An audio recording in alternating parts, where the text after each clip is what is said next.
All right. You're listening to the We're Talking Football podcast. I'm Weston. With me, as always, my right-hand man, Lou.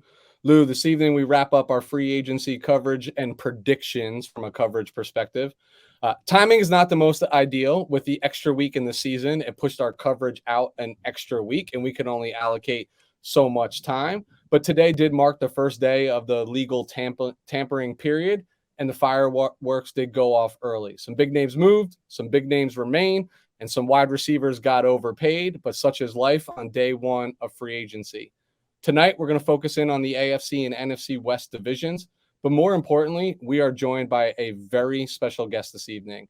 This is actually a huge night for us here at the We're Talking Football podcast as we welcome in the editor-in-chief and lead Kansas City writer for Arrowhead Pride and Chiefs analyst for KSHB 41, local NBC in Kansas City, and 610 Sports in Kansas City as well. For our East Coast listeners, that is the equivalent of WFAN in Kansas City. So clearly covering all things Kansas City Chiefs, Mr. Pete Sweeney. Pete, can't begin to thank you enough for joining us this evening.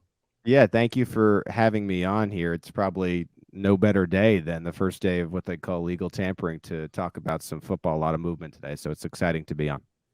I like to think we do things well timed, but it's just the way it worked out. So lucky us in this particular instance. Yeah. I was just going to say, I'm sure today's been a busy day for you, refreshing, and I'm sure it's been filled with speculation and uncertainty, and a lot of Chief fans sitting there twiddling their thumbs like most fans, wondering why is their team not spending $100 million in free agency when it's not always a reality when you watch teams like the Jaguars frivolously spending, or even this, I would say the LA Chargers actually being very, very careful in their spending and calculated. Strategic. And I would say strategically spending it. They've been to I was going to say they've been the two most proactive teams. It seems like I try to remind fans in Kansas City because there has been some frustration today pretty clearly as you start to look at the mentions and the comments that I have on my site. And this is pretty typical. It's a football cliche, but these Super Bowls and these titles are not won in March. And so, a lot of these deals are sexy and you would like to see at some point Kansas City make some move. I know they've been tied to Jarvis Landry, for example, but a lot goes into it. There's the NFL draft. It's a long process. So it's a nice reminder for fans to tell them that. And the Chiefs have said they're going to probably get more involved in the second wave as well. So we'll see in the coming days.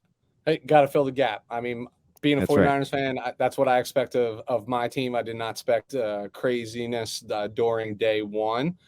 Before we jump into the expectations of running through the teams and firing through the AFC West to begin with, I definitely would love to just get your quick input on day one of the legal tampering period. I'll call it day one of free agency. We mentioned the Chargers, the Jaguars being rather aggressive. I would even think the Packers bringing back Campbell was a big move for them as well. But your thoughts on, so when I look at this, I think Chargers did really, really well for themselves. Mm-hmm. I think the Jacksonville Jaguars are just out there, outside of the Brandon Sheriff signing, are just out there overpaying everybody to bring in bodies and doing what teams tend to do on day one of free agency. I'd love to get your thoughts there. Yeah, you know what? I think it's two different things. It does feel like the Chargers were making a bit more of shrewd moves, and it does seem like a direct response to, what Kansas City has been able to do with Patrick Mahomes. But now, you're looking, and it's not just Derek Carr and some Bridgewater lock combination in Denver. It's Russell Wilson. And so to keep up, I mean, in multiple games here, you're going to have the defensive pieces in place. I think J.C. Jackson was a really nice move. If you're going to spend the money, do it on J.C. Jackson. Maybe don't do it on Christian Kirk. I think the Jaguars are spending a little too much on pieces that you're a little questioning. You're questioning some of these guys. I know it has been an emphasis of them to protect Trevor Lawrence, and I think that's the good. But some of these signings where you see Ingram and they're overpaying Kirk pretty clearly. We all know what Kirk was in Arizona.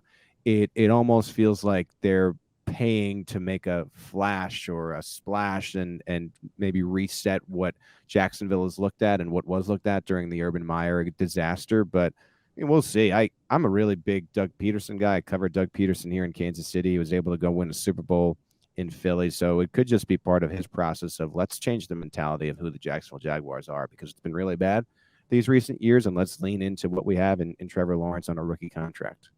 Yeah. So I'll throw my 2 cents in here, and then I'm going to kick it to Lou to let us kick off this evening. But being a 49er guy that I am, and having experience in dealing with Trent Baalke and what that means for our team, I'm just questioning how much Peterson has to do with some of these signings. I know you got to overspend and you're making up for missed drafts and roster holes and all of those things, but these just don't feel like individuals, again, outside of Brandon Scherf, that are going to change the tide in Jacksonville. It just feels like additional swings and misses, and that's just my 2 cents, right? When I look at $18 million a year for Christian Kirk, I look at $10 million a year for Zay Jones, a 1-year deal, $9 million, Evan Ingram. Like, mathematically, that just doesn't make sense to me.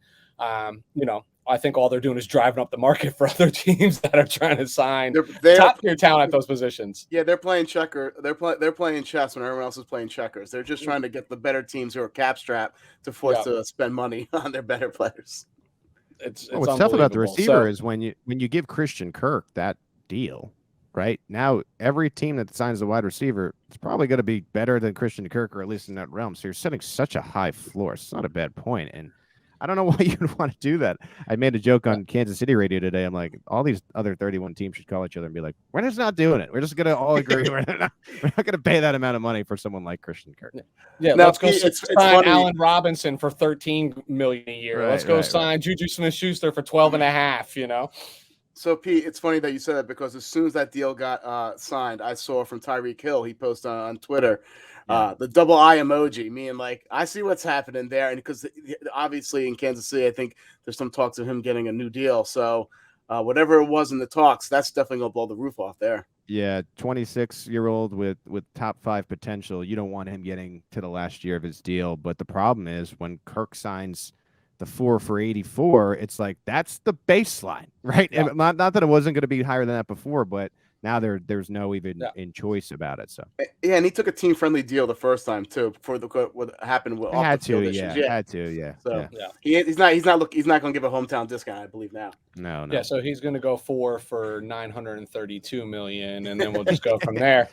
All right, fellas, let's go in, because I'm sure we can spend all day here. But like we kind of talked about, Pete, before we jumped on, I figured let's let Lou run through the Chargers real quick, get you comfortable. I know we kind of gave you a format for kind of how we tend to do this, and I know some things have changed by the hour, if not the minute, because of the day that it is. Mm-hmm. But just to highlight kind of our rules of engagement for free agency coverage, highlight cap space, identify positions of need, important free agents by the handful, some potential cap casualties probably have already taken place. If not, they're going to take place in the next, let's call it 36 hours, and then discuss some target free agents out there. And again, I know that's a sliding scale based on what's taking place over the last, let's just call it, 14 hours or so, flirting and tampering period. So Lou, I'll let you kick us off. Start with your Los Angeles Chargers, who I would say have had a pretty exciting first day so far. You have to, this is going to be, I'm going to try to be fighting back a lot of smiling right now, because I'm giddy like a little schoolgirl right now. But yes, the Los Angeles Chargers had a day. But let's talk, when originally looking at this roster prior to the offseason, I figured everyone touts how talented this roster is, but I always made the comparison. This was a roster kind of like configured like a Madden roster. You have great starters and no quality of depth. So God forbid, when someone is out for injuries, you're playing undrafted free agents, you're playing practice squad guys that have no business being out there on the field. So I thought, even though they usually get a lot of hype about having such talent on their roster, but if you take a real deep dive into their roster, they're very thin. But going into free agency, I don't know where they are in regards to cap-wise right now, because a lot of the deals that they signed today are still trickling in. But as of right now, over the cap has them at $13.2 million, which is ranked 17th. That's probably a little higher because they signed some players that we'll talk about in a little bit later. But looking at their roster right now, after their first day of legal tampering, They still need a whole right side of their offensive line. They need a right guard. They need a right tackle. I was going to say defensive line, but they already addressed that earlier today. And I was going to say cornerback help too. So can't say that right now either because I'm going to talk about that in a little bit later. But if I'm really nitpicking right now, they're probably looking for more of a wide receiver for yards after catch type of wide receiver. They don't really have anyone that has that type of burst. Mike Williams, that big body wide receiver. Keenan Allen's that true possession wide receiver. But they don't have anyone that can take that 7-yard slant or that drag route and just, take it to the house, which has become extremely popular, especially with two high safety looks, catching like wildfire lately. So that being said, I also feel like they're looking probably at a running back for an RB2. Austin Eckler had a fantastic year last year, but the issue with Eckler is I don't think he can take that workload year in and year out. I really think they need more of a bigger back, short yardage back. They try to do it through the draft with Roundtree and Joshua Kelly, but those guys have been nothing but failures, unfortunately. So I find them probably kicking around the tires of some running backs later on in second waves of free agency. So looking at their priority free agents, they have a lot of them, but I don't think they're going to bring back a lot of the guys I'm going to be discussing right now, mainly because they already found their replacements, i.e. Uchenna Nwosu. He was an up-and-coming ascending pass rusher that played really good, especially towards the end of the last year, end of the year last year. But they already traded for Khalil Mack, so that means that he's not coming back. Chris Harris Jr. I love the signing when they first brought him in, realized pretty much that he had no more gas in the tank. He was always getting beat in man coverage. It was very frustrating watching him. So he's no longer being back because they already addressed the cornerback position today and during legal tampering. Linval Joseph, that's another guy. He started off, really good. His first year with the Chargers started off good again. The second year with the Chargers, the issue was apparently he got COVID and really never really bounced back. He said it really took a toll on him. COVID. It really took a toll on him. He said so. He was never the same, and you really can tell from his run stopping percentage, towards the second half of the year that he just was not good. So Linval Joseph, he's older too. Don't foresee him being back. Justin Jones, really good running back. Love Justin Jones. Has a tremendous athleticism. The issue is he can never stay on the field, but whenever he's on the field, he's making big plays and big runs. I think they're a little tired of his his injury history. Justin Jackson. Yeah, Justin Jackson. Because yes, that's right. There is a Justin Jones. I was like, wait, which I'm going to get to next. 300-pound running back. Well, it's so funny that you say that because Justin Jackson, they're probably not going to bring back because injury history, and Justin Jones, who's their three technique in their defensive line, they probably will not also bring him back either because he's also has been shown inability to stay on the field. So both of those guys, even though they're good and they flash at times, they can't stay on the field. I think they're looking to have perhaps a little healthier, along those lines. Ode Abushi, that's someone he's a right guard. That's someone I feel like they really could bring back. He signed pretty cheap last year. He's been working out with Duke. What's his name? Merriweather. That big offensive line guru out there. He really improved over the last 2 years. Had an ACL injury, but before the ACL injury, he was really outplaying his contract. I can picture them bringing him back on the cheap. So that's something to look out for as well. And last but not least, we got Kaiser White. I was just going to say, don't leave my boy off this list. Kaiser White was fantastic last year. He was a converted safety from West Virginia. They finally realized he can't play strong safety. You got to play him close to the box. So I thought he played really well. He's flying around. But looking at the Staley, if you look where Staley has been, during his tenure in the NFL, I don't really think he covets the linebacker position. That's not something he really feels like it's to prioritize. So, and they also feel like they have depth there. Don't forget they have Drew Tranquil, who was really good last year, and they also have Murray too. Even though he didn't play good, they're probably gonna give him another shot because he has that first round pick stigma to him. So you have to play him. And last but not least, I forgot Jared Cook. He can leave. He had the most drops of any tight ends last year. It was very frustrating watching him play. So some possible cap casualties. Now, if you look at this roster, it's actually a pretty healthy. It's in a pretty healthy spot for numerous reasons. First, you can say a lot what you want about the general manager of the Chargers, Tom Telesco. But for one thing, they seldom have any dead money. And I feel like if you look at their roster right now, they only have $500,000 of dead money. That's really important because dead money sometimes can, especially with a team like the Chargers, can really prohibit you from being aggressive in free agency. So they're in a good spot. They have a stud quarterback on a rookie deal, and some of their bigger cap hits are tied up long term. I'm talking about Mike Williams, Keenan Allen, Khalil Mack, Joey Bosa, all sign up for long term. So they really put themselves in a good spot right now.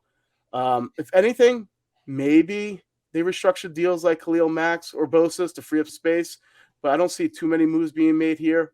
Brian Balaga, though, that's the 100-pound alpha in the room right there. He's played less than 21% of the offensive snaps since he got here. I really feel like he's going to go. He has a cap hit of $14 million, dead money of 3.3, cap savings of 10.7 million. I think it's just a formality at this point. I feel like by Wednesday he will be released for the Chargers. And throwing, here's a shot in the dark here, but Michael Davis, the 27-year-old cornerback, don't think they'll move on for him. But if they're looking to perhaps poach another, because they were a lot of the experts were saying that they were in the market for more than one cornerback. So I wasn't sure if it was because if they don't get J.C. Jackson, they would look to perhaps get more depth.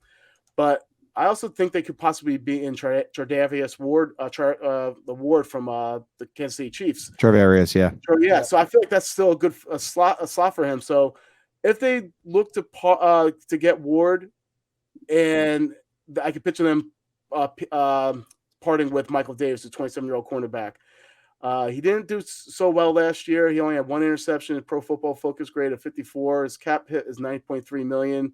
They can save $7.3 million there. He did regress, but you have to understand it's his first year in the Staley's new defense, so maybe it's some growing pains. But that's a possibility, but I don't foresee that happening now. All right, who are you signing that you already haven't signed? Exactly. Free agent targets of cornerback. They already signed J.C. Jackson to a big deal. Defensive line. I loved what they did with defensive line. We're talking about Sebastian Joseph Day and Austin Johnson. These are not your flashy signings, and they're not going to break the bank. But both of those guys have a huge emphasis on stopping the run. Sebastian Joseph Day has the highest run stop percentage of 15.5% among interior defensive line. Austin Johnson is not too far behind him at 10.4%, and he's ranked 15th. So they're bringing in those hog mollies that have to occupy two gaps in that Staley defense. So good kudos for them for really aggressively attacking a weakness. So they got their cornerback, they got their defensive lineman. Let's look at that right side of the offensive line. You look at the offensive tackle market, nothing flashy.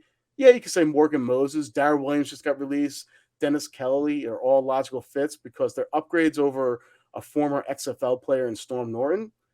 However, I don't think that they're really that fits the mold what they're trying to do. I think it's Billy Turner. Billy Turner, I think, is going to be their guy. Tom Telesco loves versatility. Last year, he signed Matt Filer, who is the guard from the Pittsburgh Steelers that can kick out their right tackle. So I think they bring in Turner because it's just the mold that they love, that versatility, and they love bringing in former Packer players, i.e. Casey Hayward, Brian Balaga. So I think they kick the tires of Billy Turner.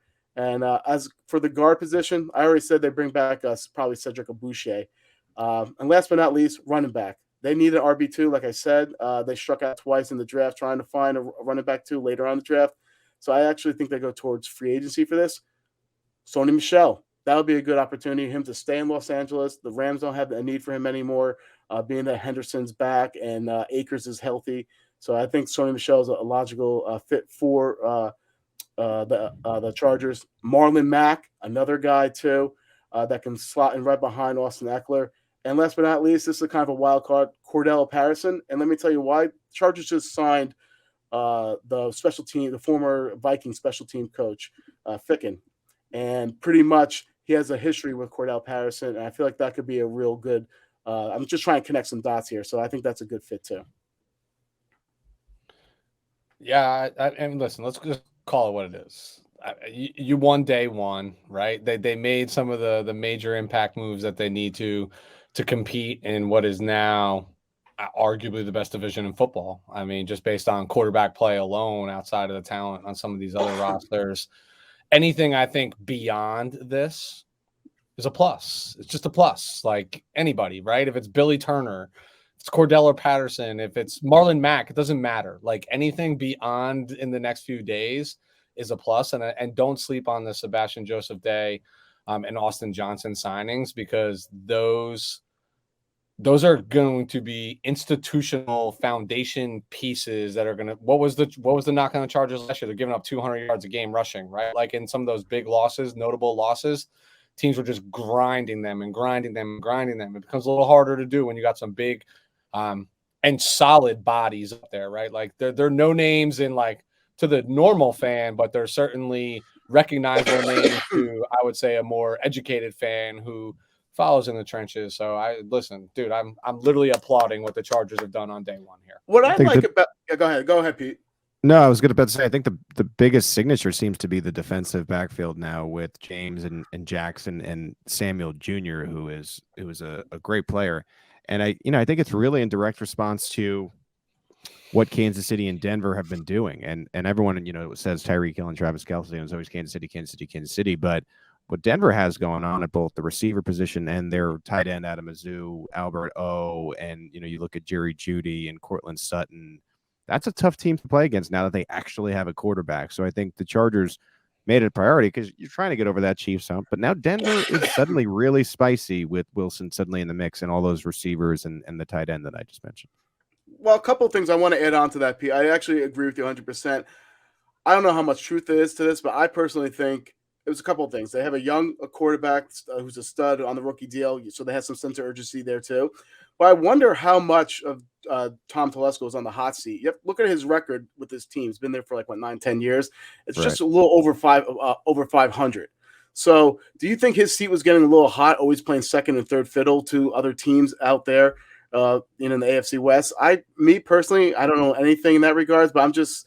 If I'm like an owner now, I'm like, okay, where's the progression here? So this is his almost probably like saying my last hurrah in that regard. So trying to get like a 5-year extension. And we're talking about all these teams, spending frivolously.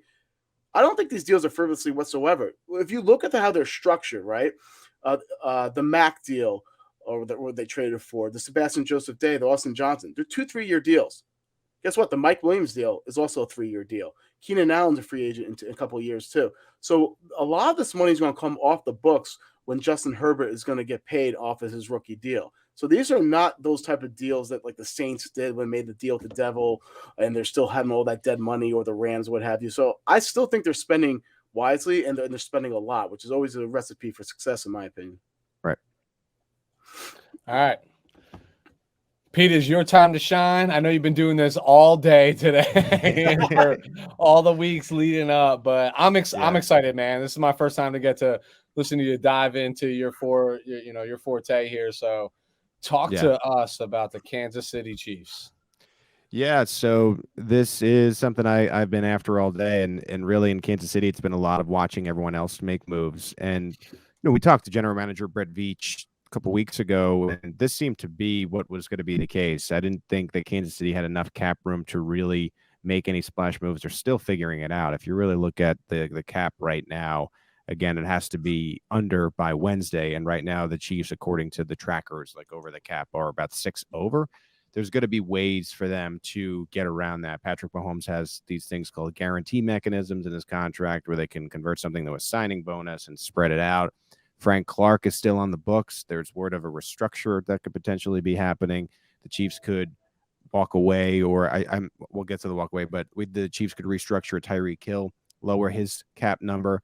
They just had a tag in Orlando Brown Jr., the left tackle, if they were able to come up with a long-term deal and make the number low for 2022 and kick it down the curb. So before they make any moves, we're tending to think, these contract things are going to have to be working themselves out. And so remains to be seen how they get under the cap. The top needs for the Chiefs are right now, it's just defense and rebuilding the defense. Anthony Hitchens already became a cap casualty. He's been a linebacker when he was the linebacker since 18 on, and really became a staple in the locker room and was the glue to Steve Spagnuolo, and that Spagnuolo would call him the glue, and he was the coach on the field.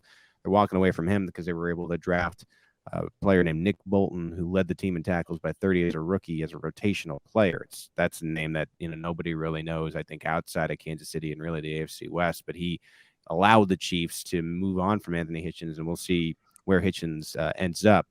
The defensive line is a big need. Everyone assumed that Frank Clark would no longer be here because of his cap number and that they would simply cut him. But it sounds like a restructure is in the mix. And if the Chiefs were to restructure Frank Clark on the edge, you have what I would call a B plus max player. This is not the same guy that they got a couple of years back when he was really a key cog in making sure the Chiefs won the Super Bowl. And so they're restructuring it to make the cap hit a little bit better, and he'll become their B defensive end. I think the big spending for Kansas City is going to be coming at the defensive end position. I like Zadarius Smith as a possibility. I like Chandler Jones as a possibility. I think they realize they really need an edge player. Melvin Ingram could also be added. They had him last year after the trade from the Steelers, is now a free agent, but I don't think that'll be till a little bit later, as you go through the waves of free agency. And the big elephant in the room, you mentioned that for the Chargers, is Tyrann Mathieu. I don't know exactly what's happening with Tyrann Mathieu. They're letting him test the open market. If I had to bet, I would guess that he wouldn't be here. And so the Chiefs are going to have to dive into what will be safeties, and we'll see if Charvarius Ward is another guy who ends up leaving. I think they like their young crop, and they'll probably look for what is going to be a value at the corner position. Brett Veach has made it a staple to not really necessarily overspend, because cornerbacks, as we found out with J.C. Jackson's deal today, are not cheap. And when you have a lot of things you got to figure out, I think Kansas City realizes, let's be really creative with our spending. I also think on the offensive side of the football, they could use an upgrade at right tackle. We've talked a little bit about the tackle market, where there aren't great names out there. Do you wonder if they get involved in maybe just, let's plug and play with the value guy there and see if we can get another tackle in the NFL draft. And then I think they do end up spending on a luxury wide receiver. They've been in the mix for Juju Smith-Schuster in the past. I think that's the best possible fit for them, but they have also been tied with Jarvis Landry. And as we were getting on here, Adam Schefter, who's well in the know of this stuff, said that they were among those most in the mix for Landry between them and the New Orleans Saints. The problem is when a team wants the player as much as the Chiefs do, they can't really afford a bidding war this offseason. So I wonder if Landry just becomes too expensive and they have to move on to the next best thing. They've also been tied to guys like Allen Robinson and MVS, Valdez-Scantling out of Green Bay. So we'll see what ends up happening there. I mentioned Matthew's a free agent.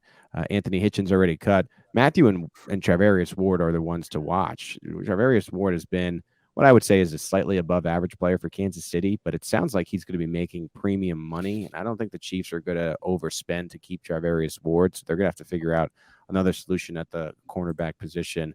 They have other free agents that are along the lines of what would be average type of players. Daryl Williams, the running back, was a backup running back, had a nice season for Kansas City. He was a 1,000-yard receiver. Byron Pringle, a homegrown undrafted free agent. This ended up being what is 20 UFAs for Kansas City. So the big ones to me are Mathieu, Jaron Reed, Melvin Ingram, and Charvarius Ward. We'll see what ends up happening with these guys. I know that Daniel Sorensen became a little bit of a joke in Kansas City, like the punchline. Dirty Dan. I'm thinking that he ends up back with Kansas City on a very small 1-year veteran type of deal. I don't think there's going to be much interest there, but the Chiefs absolutely love this guy.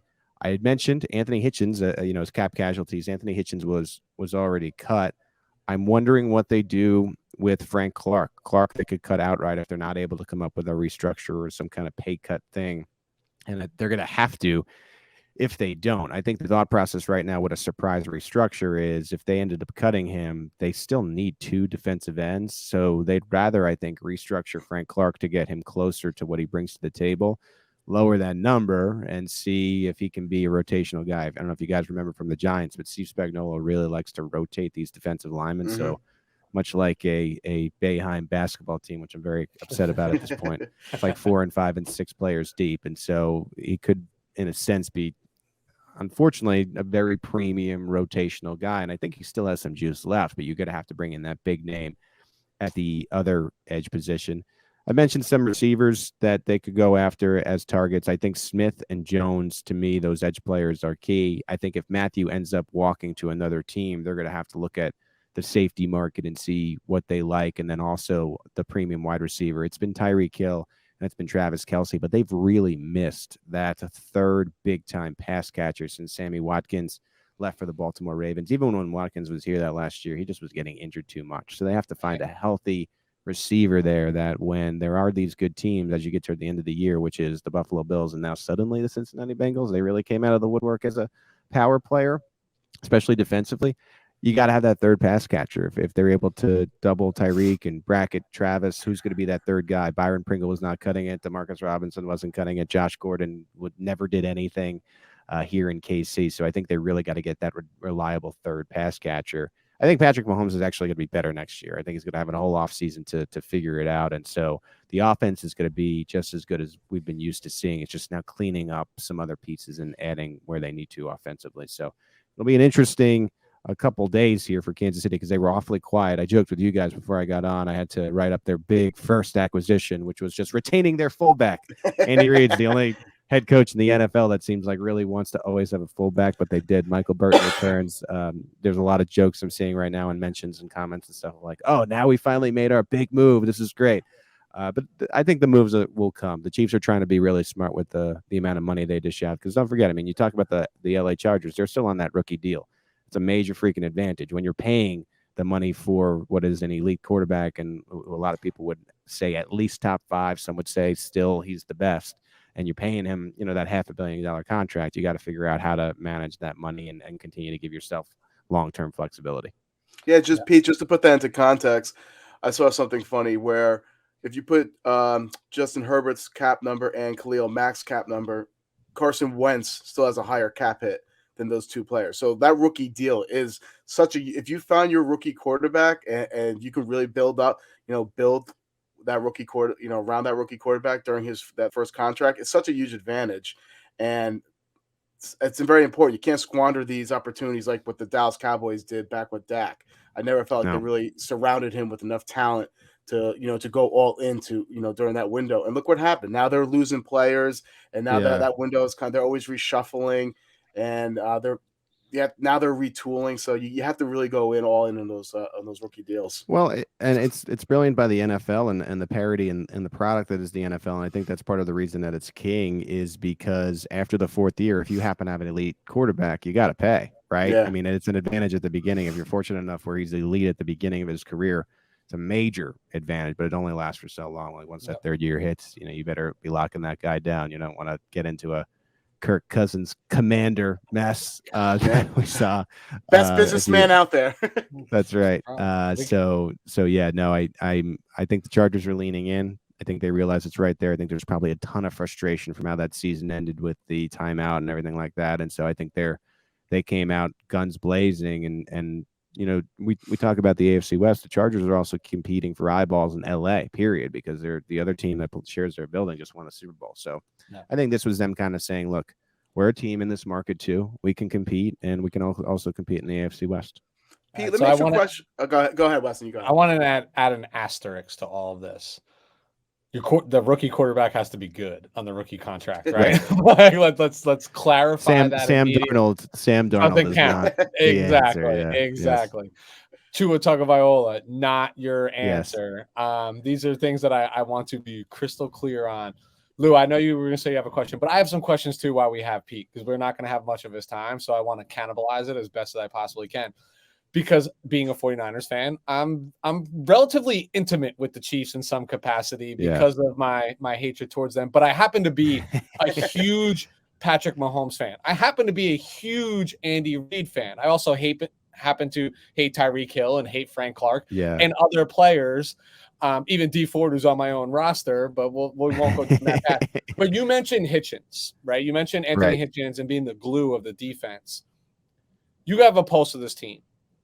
I look at like Willie Gay and I look at Bolton. Like these guys are players, you know what I mean? So like, do they feel like Hitchens is a must? Because what I watch, I don't like. I know what he brings to the team, and I know you can't replace veteran leadership, but like Bolton balled out.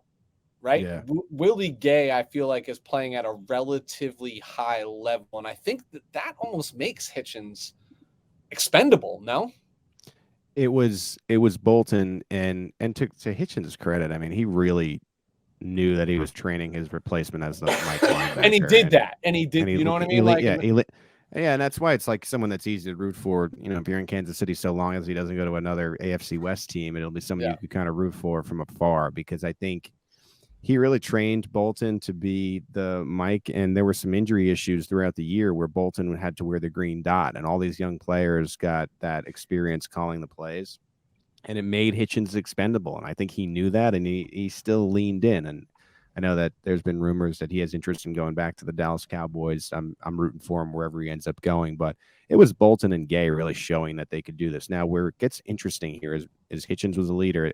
The leaders in the locker room are Chris Jones, Anthony Hitchens, Tyrann Mathieu, and for the 1 year, Melvin Ingram was in that mix, just as, you know, keeping these young guys sort of focused and together. The three of those names could be gone. And Chris Jones, to me, can sometimes be a goof. He's a great player, but I just don't know how much respect he necessarily commands as a leader. You look at Nick Bolton, it's a second-year player, right? If you get rid of Tyrann Mathieu, is Juan Thornhill in the defensive backfield? Is he someone that's ready to pick up that lead? Because leadership defensively, it's important for every team, but it's important for Kansas City. It went from Eric Berry to Tyrann Mathieu, and Tyrann Mathieu really changed the culture. So if you're plucking him out now and Anthony Hitchens is gone as well, who leads this team? And I'm just not sure these young guys are ready to do it. So I'm wondering if that's something that Kansas City really thinks about, and bringing in a veteran type guy if they do wave goodbye to Tyrann Mathieu. It's a great point. And especially when you reference it, like for Chiefs fans, Eric Berry to Tyrann Mathieu, like these are formidable leaders, right? They're like leader of men, right? Like they are an extension of the coaching staff on the field, and that's a big deal. I have one more point that I want to back up that I think you said, because I agree with you, and then I think Lou had a question, and I won't be selfish anymore, and I'll let Lou cannibalize a little bit of your time. But you mentioned you think Patrick Mahomes will be better this year. I emphatically agree with that. And I think what I agree with about that is more about not having necessarily that third crazy good weapon on offense outside of Tyreek Hill and Travis Kelce. I think when I look at somebody like Patrick Mahomes, who's just a natural playmaker, right? Like his instincts take over in certain things for better or for worse. Sometimes it doesn't always pan out, but you see left-handed throws and you see all of those things. I also just feel like sometimes he's a guy where it's like I almost like the OBJ syndrome. Like the Browns offense was worse when Odell Beckham Jr. was in the offense. I don't care what anybody says. Like it just didn't go the way it was supposed to.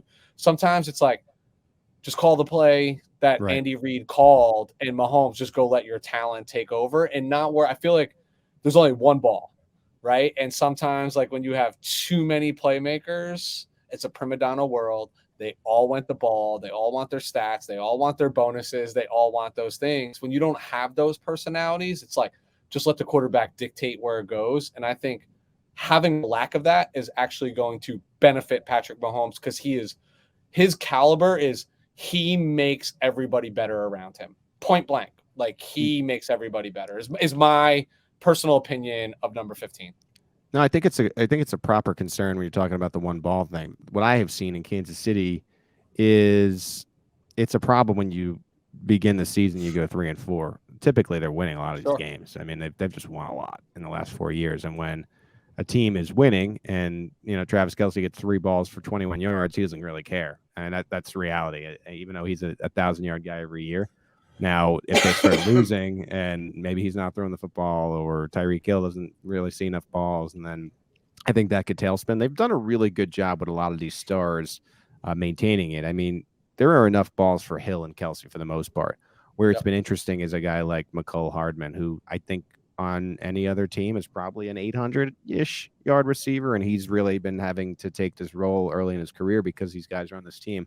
You know, you said you're a 49ers fan. They've kind of made him into Debo Light toward the end of the season last year, and I really liked him in that role. I think anytime Andy Reid sees another unique thing in the league, like a wide back, suddenly he's like, wait a minute, I need something like that. And I think you really go down the line, and here's an obscure name, but they were doing some of that stuff with DeAnthony Thomas, but never to the extent of Debo. And I think McCole Hardman, I'd assume what they're doing is going to really challenge him to embrace that next year. And I think you'll see a lot more of it in Kansas City. You think about, now they suddenly have a wide back. You think they'll have this third pass catcher. It's Tyreek Hill, it's Travis Kelce. Running backs were good toward the end of last year. I tend to think that they'll bring Jerick McKinnon back in the mix. He's an unrestricted free agent. I think he's a quiet key to what Kansas City was doing at the end of last year. Daryl's going to go. I think Clyde will be back in the mix. And so it's a lot of weapons. And one thing I will say about covering Pat, too, is, this guy's a nice guy when he is at the podium. And I know that there's all these wisecracks about his family and his entourage and whatnot. When he's on the field, I mean, he's a psychopath. And I just think he's so mad about how the culture of the NFL and the storyline changed, especially with the disaster that was the second half of the AFC title. And I think what happened is he was figured out a little bit toward the middle of the year. And because the season was ongoing, America got to really watch him work through those struggles. And he did. And all of a sudden, there was the too high, and he was playing well and taking what was in front of him. And something happened where a tailspinned in the AFC title, and he sort of reverted back to trying to play a lot of that hero ball. And I just think he's going to come back with a different mentality, and they're going to retool his mechanics. And I just think mentally he's going to be stronger going into next season. And when he's mentally strong, there's no better player in the league. I mean, that's reality, and it's just hard because it's such a what are you doing lately type of thing. And the last thing people remember is like his brain breaking in the second half of the AFC title. Yeah. So I'm eager, and I'm interested in the Mahomes redemption that might come in 2023. So Pete, I have a question. I want to follow up on that. The regression last year, and when I'm saying regression, I'm not saying Mahomes, in my opinion, I think he's the best quarterback in the league. So that's my opinion. If not, he's one. He's two. So he's top two. So, but there was some moments where you just always expected Kansas City to come back and win the game or what have you. So there was some noticeable regression, I thought. And my opinion, or I'm asking you, what is your opinion? Is it more of like an arrogance type of thing? Like, hey, we know we're good. It'll just work out and we'll win the game. Or was it really him having trouble deciphering these two high safety looks that become spreading like wildfire fire over the league the last 2-3 years? What is your opinion of that? Yeah, I think sometimes it's frame of reference. I think, and you get in trouble a little bit with Pat because, let's not call him Patrick Mahomes. Let's call him Quarterback X, right? Quarterback X had 4,800 yards, 37 touchdowns, and 13 picks. Well, I think New York teams would take that, right? And you look at the 13 interceptions. I watched these games. Some of them were off of other receivers, and it weren't really his fault. I mean, that number was inflated as well. And so he did have a period of struggles at the beginning. And for the first time in his career, and this was really interesting, he was costing the team games by decision-making and whatnot. And I think there was a little bit of that cockiness and really just trying to put the team on his back a little too much. Whereas he really had to change his mentality of sometimes taking what are short yardage, not necessarily throwing the ball downfield 10 times. Maybe you're only going to get 3 shots, so you better hit him in this game. I think Kansas City used to be able to take a lot of shots downfield because of the lack of the too high and that strategy of just like, we're going to drop 8 back and see if you can beat us. And I think some of that goes into the play calling too. There's a lot of RPO type plays where Andy Reid just says, you decide at the line what you're going to do. And Pat chooses to pass a lot, and maybe he shouldn't, or maybe he shouldn't have the opportunity. Like maybe it should be a lot more of these just straight running it up the gut. Now then you get into deeper conversations like Clyde Edwards-Helaire, the guy. Fair conversation. I don't know. They've drafted this guy in the first round a couple of years back, and he's just been injured and sometimes not as good as you would need him to be if you're really going to have a true balanced attack. So there's a lot that goes into it. I just think that what Patrick Mahomes really needed about 4 or 5 games in, when this was starting to work against him, what he needed was like a timeout. Like, you see in basketball, like, wow, this is getting out of hand. We got to call. The problem is the NFL season rolled along. It was like week 5. And so he had to really learn on the fly. I think he did that. I think what was tough is the Bengals they got the better of the Chiefs in the regular season, which cost them the bye week. And then they had their number a bit by the defensive changes that they made in the AFC title, just saying, we're going to drop 8 back. You guys don't want to run the football. You guys don't want to dump it off. Fine. We're just going to continue. And they couldn't do anything. And Mahomes, I think, really, for the first time on a very public stage with everybody watching unraveled and reverted. And I think he'll learn from that. And I think he'll probably be a better quarterback and a more stable quarterback next year, because he'll have a whole off season to really work on, I think, that mentality and do drills. And, Matt Nagy's become an NFL punchline as well. But I think in this particular role, he's going to thrive as really like the Andy Reid assistant, Eric Bieniemy assistant, and working directly with Pat now that Mike Kafka has moved on to New York Giants. I think Nagy, again, I don't know about him being a head coach. Maybe he gets another opportunity somewhere down the line, but I really think he's solid in the quarterback coach role. So I think that's going to help Patrick Mahomes a lot. Okay, I got one more question for you, Pete, and I promise then we'll let you go eat dinner. It's okay. So, thinking about, where's the sentiment on Kansas City, especially with everything that's going on in the AFC West in this arms race? Is it that we're still, the top dogs, or is it legitimate concern that, oh no, Russell Wilson's here? Yeah. Now you got Josh McDaniels coming over for the Raiders. The Chargers are, making it rain out here. So, like, is there a concern, or is it like they're still the stepbrothers of the division? Yeah, I have a good answer to this, because we, I run the website Arrowhead Pride, and this is like the #1 Chiefs site. We have like 200,000 followers. Yep. I put up a poll the other day, and I said, well, how concerning is Russ Wilson? And my choices that I put up were not concerned, somewhat concerned, and very concerned. Very concerned only got 5%. I mean, this is still a fan base that has watched Mahomes, and it's unlike anything anyone has ever seen. 45% was somewhat concerned, and 50% was not concerned. So I think 1 and 2 fans are like, look, we still have the best quarterback. I think there are some, and I would consider more realistic fans out there. I mean, I would probably fall, if I'm judging and answering this question myself and watching this team, I'm probably in the somewhat concerned area. I just think the Chiefs had good for so long, where they just was them and everybody else. And then Herbert came, and you're like, well, you know what? This guy can play a little bit. And Russ Wilson speaks for itself. He's a former champion, and that's a huge upgrade when you talk about playing Drew Lock or Teddy Bridgewater, or a combination of both. Derek Carr in recent years has played the Chiefs well. And I think where it hurts them is, I mean, they're very much in Super Bowl or bust territory at this point, and they've taken away a bye week. So now you're playing 6 games against these really tough teams.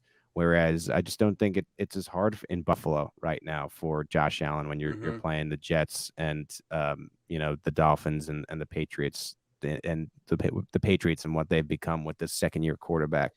Zach Wilson, we don't know anything about, and then it's Tua and what's going to be the Mike McDaniel experiment. Like, to me, that should be a 5-1 AFC East season for Josh Allen. Whereas now in Kansas City suddenly 3-3 is outstanding to me in this division. And you're already 2 games back, right, from the Buffalo Bills, and that bye week is big. I know the teams lower seeds have won the Super Bowl these last couple of years, but typically speaking, it's just a major advantage, especially when you're Super Bowl or bust, because you get that rest at the end of the year too. I tend to think that if the Chiefs had not blown their Week 17 game against the Bengals and lost the bye, I tend to think the Chiefs are in the Super Bowl if they were able to get that week off. Didn't happen, and now the road gets a lot more difficult. So fan base, I think, feels okay because they do have Mahomes, but I think, the other half is like, no, you know what? This is no longer like your daddy's AFC West. It's very clearly with Wilson. It's funny because Wilson went from one West to the other. To me, it's very clearly the best division in football, and I don't really know if there's anything close anymore. And that's going to be a tough road. And I don't know if enough fans realize that in Kansas City yet. Well, I want to agree with the overwhelming sentiment of the Kansas City Chiefs fans. I'm not worried yet because in the NFL, it is about 2 things. Do you have the best quarterback and do you have the best coach? Yeah. Right. Coaching actually matters in the NFL. And the answer to that question today, as we're having this conversation, is they still have both. They still have both. And what I think bodes very well for Kansas City is last year they learned to win differently. It wasn't 4 and 5 play drives for 80 yards. It was 13 play, 14 play, 17 play drives. That's not something that you've seen from Patrick Mahomes and Andy Reid over time. And the secret here is the budding joke of the NFL, Matt Nagy, coming back in the role that he is. It's very hard to be a head coach in the NFL That's why people don't last there long. That's why there's only 32 of those roles. It's a difficult thing, but when you can focus on what you know and what you're good at, it's like being a jack of all trades or just being the best in your field. And you're going to get the most out of Matt Nagy in this particular instance. So, Pete, we appreciate you, man. I know it's been a long day for you. You are welcome to hang. But if you need to go eat, you need to go fill that belly. We take no offense to it whatsoever. But just looking at the clock for us, it is time for us to. Oh, I do got two more questions for Pete. A, should the overtime rule change? Yes or no? And B, what's for dinner? Yes, I'm in free agency frenzy mode, so not enough planning went in today. So we're gonna be whipping up a frozen pizza in a couple seconds here. But I believe the overtime rule needs to change. All right. The Chiefs were victims of it. A couple years back with the New England Patriots, they took advantage this year with the Buffalo Bills. Andy Reid recently joked he's a 50-50 shooter when it comes to that. So I think he tends to think, football is better if the season doesn't end and the quarterback is sitting there and he doesn't get an opportunity. I think you need to find the proper solution. Maybe it's a playoff only thing. I can get behind that with the NFLPA and not wanting to get injuries and whatnot. But you gotta have both. You got to have both teams touching the football in OT. But, all right, fellas, I appreciate the time, and I'll make sure I tell Brian that we had a good experience. You got it, man. Enjoy that. Appreciate you, brother, man. Good luck. Thank you. All right. We're talking football carries on because we got teams to cover, Lou, and we got time to move. Let's do it. I wish actually Pete was able to stick around for this because a move just happened for this team that I'm about to dive into. I don't know if it came across your phone, but it came across my phone, and my heart is ripped out of my freaking chest. The second time today. Yes, the second time today. And not for all the obvious reasons. So let's talk about the Denver Broncos. $23.5 million in cap space. I think Bronco fans are just sitting there floating on cloud nine as they finally got this quarterback that they so desperately needed. And the talk was that they were always just a quarterback away. Yes, Russell Wilson is now a Denver Bronco. They gave up a lot for him, Lou. But most important position on the field, I'll always argue you give up what you gotta to get the guy that you think is going to do. Bad news for you Broncos fans. You still have the third best quarterback in your division. That's how much highly I think. That's arguable. That's arguable. That's not arguable. It's arguable, but arguable the way that I'm phrasing it, not the other way. I won't stand for those arguments. Let me clearly define this. Russell Wilson is an absolute winner. Some people just wake up every day and they are winners and they make everybody around them better. Well, hold on. Was he though? Because I feel like he only won when he had a top defense and a solid running game. Dude, he is. I'm kidding. He is. But the Broncos are still actually more than just this quarterback away. It is the argument that I'm going to make. So when I think about that, what are some of the top needs? I'm specifically looking at right tackle. I'm looking at edge rusher, interior defensive line, specifically with Shelby Harris parting. Linebacker, specifically the middle linebacker, cornerback. Right tackle is the most obvious. There are pass rushers in this division. We just spent some time talking about people like Frank Clark, Chris Jones, Khalil Mack, Joey Bosa, right? Like the Max Crosby. These guys get after quarterback. Ngakoue, you just brought in what you said is your crown jewel. You better protect him. And I'm not even so sold on your left tackle. I know he's here to stay, but I'm not even so sold on that individual as well. But we'll just focus in on right tackle. They have 28 free agents. There's a couple interesting names here. Some that are going to garnish some attention from some other teams, and I'll talk about those. But given that addition of Russ, this team is ready to compete, right? Like they're not like out of this. Like I almost look at Las Vegas and I'm like, yo, you might be out of the equation right now. Hey, don't ruin it yet. That's but my team. I'm running. It's different. You know what I mean? It's just differently. What I think Russ does the best for this team, outside of just like his playmaking ability, is he now forces you to respect the passing game.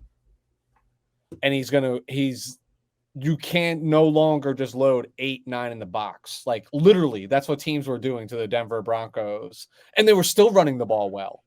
Right? Like now that you have to respect the running game, things change a little bit. So some of those top free agents. I look at Reikar, Graham, Glasgow. So he only played 7 games last year. He's been a long-time starter in this league. From a continuity perspective, I think he brings value. The guard market is getting noticeably thin right now.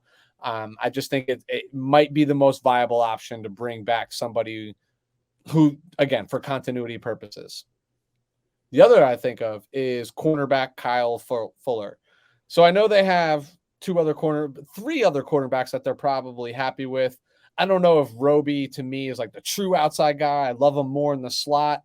You know, Fuller played a little bit more outside, but he's 30. He's getting older. He does not pick off the ball at all in his career. But he could be interesting depth for a lot of teams. Like, I have the 49ers going after him. I'll talk about this in a little bit. And he'd be a starter for us, right? So, like, there's things to consider here. Jason Aponte is going to love this. We should tag him in it. But running back Melvin Gordon, to me, is a must bring back. I know Javonte Williams. I know everybody's in love with him. But the NFL there are no more bell cows. Like, that is not a thing anymore. And this running game was very formidable last year with these two. And a very important thing to consider, Melvin Gordon is not 30 yet, which is the age of death for running backs in the NFL, unless your name is Frank Gore. Yeah, and you have to understand, he's always shared the load, Melvin Gordon. So I think he has more tread on the tires than you think. 100%. Only issue is with him that they're saying that he's not coming back to the Broncos. It's probably a price thing, right? Like, it's probably somebody's going to pay him. Maybe a little reunion. Would you be mad about it? I wouldn't be mad about it. I know Chargers fans would be. I wouldn't be mad but I don't think they will do that because I don't think you can have Chargers fans should take whoever they give them based on who they just brought in. So I don't think that it would work out because how are you going to back up the guy that took your job? You know, who cares? You're going to pay me, dude. If he makes that move, it's about being paid. Yeah, dude. Talking about consecutive years, just a hair under 1,000 yards rushing out there, right? Like, sharing 4.5 yards per carry, sharing the load. Like, and running's actually going to get easier with the addition of Russell Wilson, believe it or not. So again, something I think they need a 1-year deal, right? Like, inflate the number, play with the cap, do whatever it is you got to do. The other for me are three others. Safety, Kareem Jackson. I know he's 34, but he can actually still play football, and he would still provide great depth opposite Justin Simmons. Linebacker, Josie Jewell. Only played 2 games last season, but they are like uncomfortably thin at this point at the interior linebacker position. Final piece, wide receiver, Desean Hamilton. He's 26. He tore his ACL and missed all of last year. I know they have 8 receivers on the roster. I know you're going to say, again, Cortland Sutton, Jerry Jeudy, Tim Patrick, KJ Hamler. But to me, Desean Hamilton I don't know why, and maybe it's just a personal opinion, but he's just always – I just thought he had this upside. I just thought he had something special. He could do a lot of things, gimmickies. We talk about that wide back that Debo invented. He's somebody who can do those sort of things. He's going to get attention in the market. I hope my team pays attention to this individual and takes a flyer on him coming off the ACL. I just don't think he's going to get the love that he needs from his former team, but I do think he's an impact free agent. Cap casualties. I mean, I mentioned the Broncos have a comfortable amount of cap space. I don't expect them to make a ton of moves outside of this Russell move, to be honest with you. I do expect them to look at potentially restructuring Garrett Bowles, Cortland Sutton. That might free up another 18, 19 million. You carry that over to next year. Now you're really competing in this division. If I had to split hairs, defensive tackle Mike Purcell, his contract's the only one that really aligns to a cap casualty. Depending upon designation, that's $2.7 to $3.5 million. But they're most likely not going to do it because no more Shelby Harris, and they're embarrassingly thin at defensive tackle. So, like, that's where this roster is. This roster is in like a stay put mode. So some priority free agents. I mentioned right tackle. They have cap room. Push your chips all in on Morgan Moses. If Morgan Moses isn't there, Riley Reef is another name that makes sense. Either one of them is an upgrade over the current situation, and you need to protect your crown jewel. You just brought in this gem. You just said he's your future and he's how you're going to compete. You got to keep him upright. I mentioned interior linebacker being a position of need. I think Josie Jewell re-signing is the most obvious answer here. But a name that kind of feels interesting to me is potentially like a KJ Wright. He's got experience in all alignments at all positions across that linebacker crew and his experience in Seattle. I know he's not the same player he once was, but veteran leadership, knows Russ, right? So now you got an offensive leader, potentially a voice who could come in on the defensive side and say, this is how you win championships. This is how you do things. Don't be surprised if they kick the tires on that individual. Why not his other former running mate, Bobby Wagner? Well, your boy, Russ was trying to your boy Ben Albright said there is nothing to that right now. I agree. I don't think there is, because I think they're trying to put their resources elsewhere. But Russ was calling for Bobby. So listen, if you ever need a linebacker, every team should be calling for Bobby Wagner. This guy can still play football. This is about Seattle just making a move. Like, he might not be the Bobby Wagner that he was 3 years ago or 4 years ago.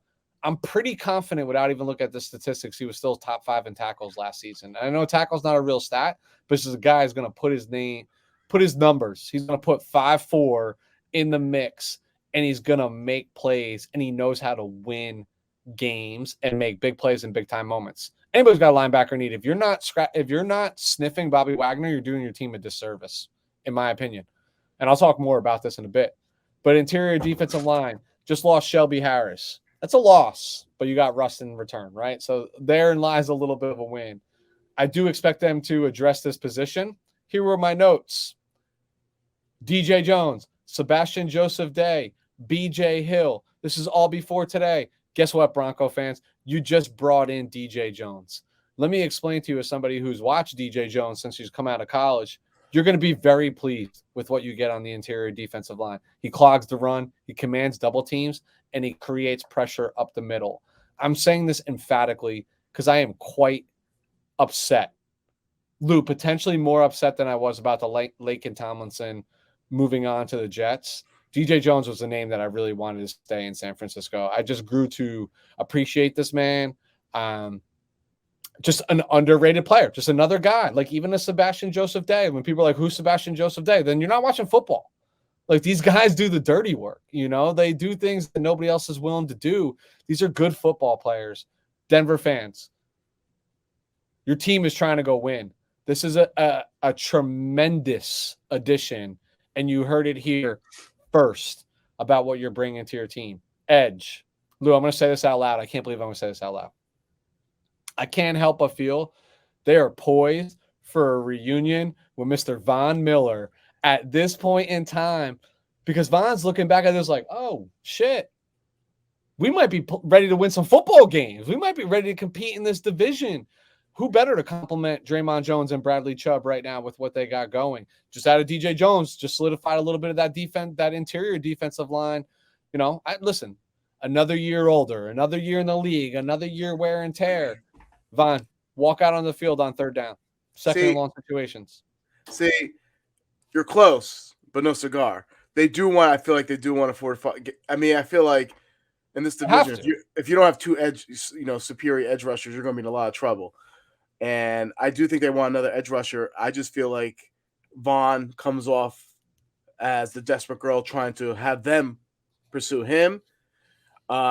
I think their attention is elsewhere. I think it's Chandler Jones, if you ask my other opinion. If you ask my opinion. And the reason being, Chandler Jones is better than Von, and what he does better than Von is a lot of turnovers, strip sacks, things of that nature. So I feel like the Broncos are heavily in the Chandler Jones market. And I also saw, from Benjamin Albright earlier today, that if they don't get Chandler Jones, then it's possible Randy Gregory, because Gregory has, like I said in other shows, 15.5 sacks over the last 3 years. So he has been, a good force on the edge, at the edge position. So I think it's one of those two. For some reason, I don't foresee them reuniting with Von Miller. It just feels like it fits. You know what I mean? Like, sometimes it's come back home, baby.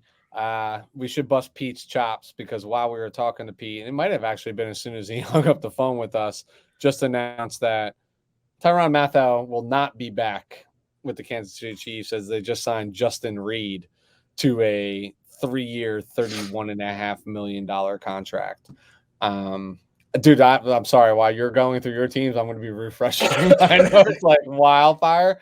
So two more things. So that means Tyrann Mathieu probably to the Ravens, I would think. But go ahead. That makes like perfect sense. Yeah. But here we go with Denver Broncos safety. Perfectly timed. I don't have Matthew on their list. But if Jackson isn't coming back, they actually need somebody to come play in the box, right? Like Simmons is your center fielder. He can play all over the field. To me, that screams two names in this free agent market right now that are left, especially after the Justin Reed thing, is Marcus May from the New York Jets and Jaquiski Tart from the San Francisco 49ers. These guys will come bang in the box. They'll play close to the line of scrimmage for you. You can let Justin Simmons kind of patrol the center of the field. And they're both talented enough to play a two deep like safety if you need to. Like Tart did plenty of that in San Francisco, but he's just a physical guy, can come up. But I think Marcus May on day 2 of free agency here is going to pick up a lot of steam. I just think the hesitancy around him is the mid-season injury, and does like he start on the pup, right? It's like hard to justify this like massive contract for somebody who might start on the physically unable to perform list to start your season. That's certainly what you don't want to see. Last piece, cornerback. I mentioned it before. Fuller's probably gone. Between Roby and everybody else. Why am I drawing a blank on the rookie? I feel so stupid drawing Patrick Surtain, and then Ojemudia, right? They have some depth there and some pieces. This is going to be addressed via the draft. Don't be surprised to see them add 2 or 3 cornerbacks in the draft. If we talked about the draft, we talk about the draft, but we don't talk about the draft. We don't talk about the draft at this point in time.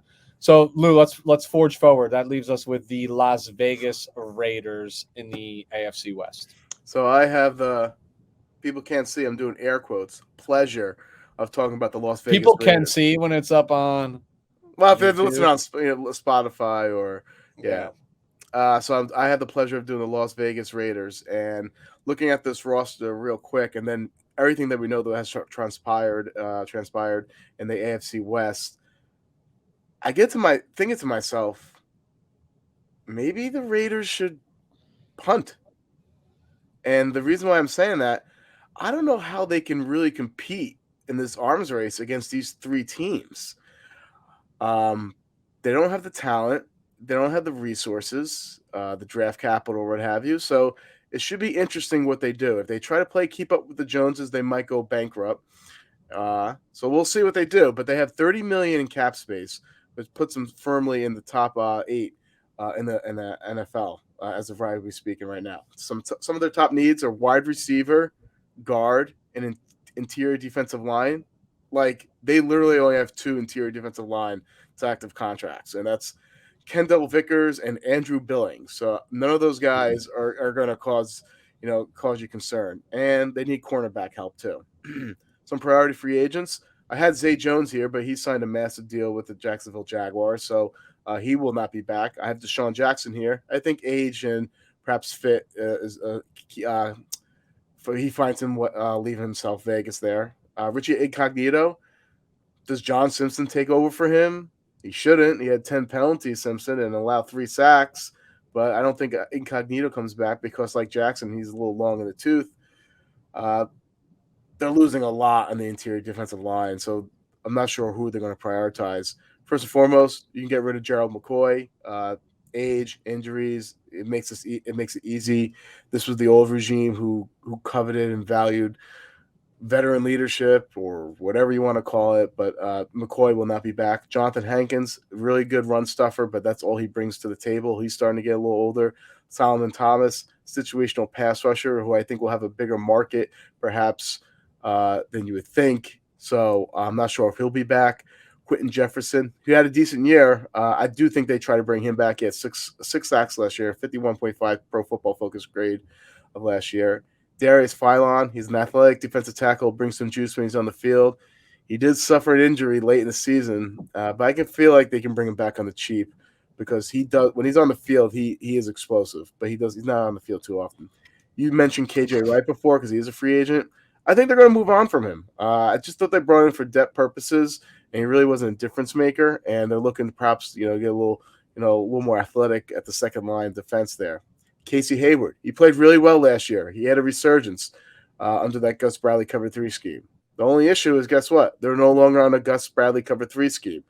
So all that being said, I feel like he's probably out there too, regardless of his Pro Football Focus grade of 676, and also his he really allowed like a low completion rate too. I just don't think he can hold up in man coverage. Some cap casualties. They already restricted Kenyon Drake and Colton Miller to free up $14.5 million. How about they also cut Corey Littleton? That was an awful signing for him. Post June 1st, that's going to free up $11.7 million and incur a $4 million dead money hit. They also going to look to part with their other linebacker, Nick Kotowski.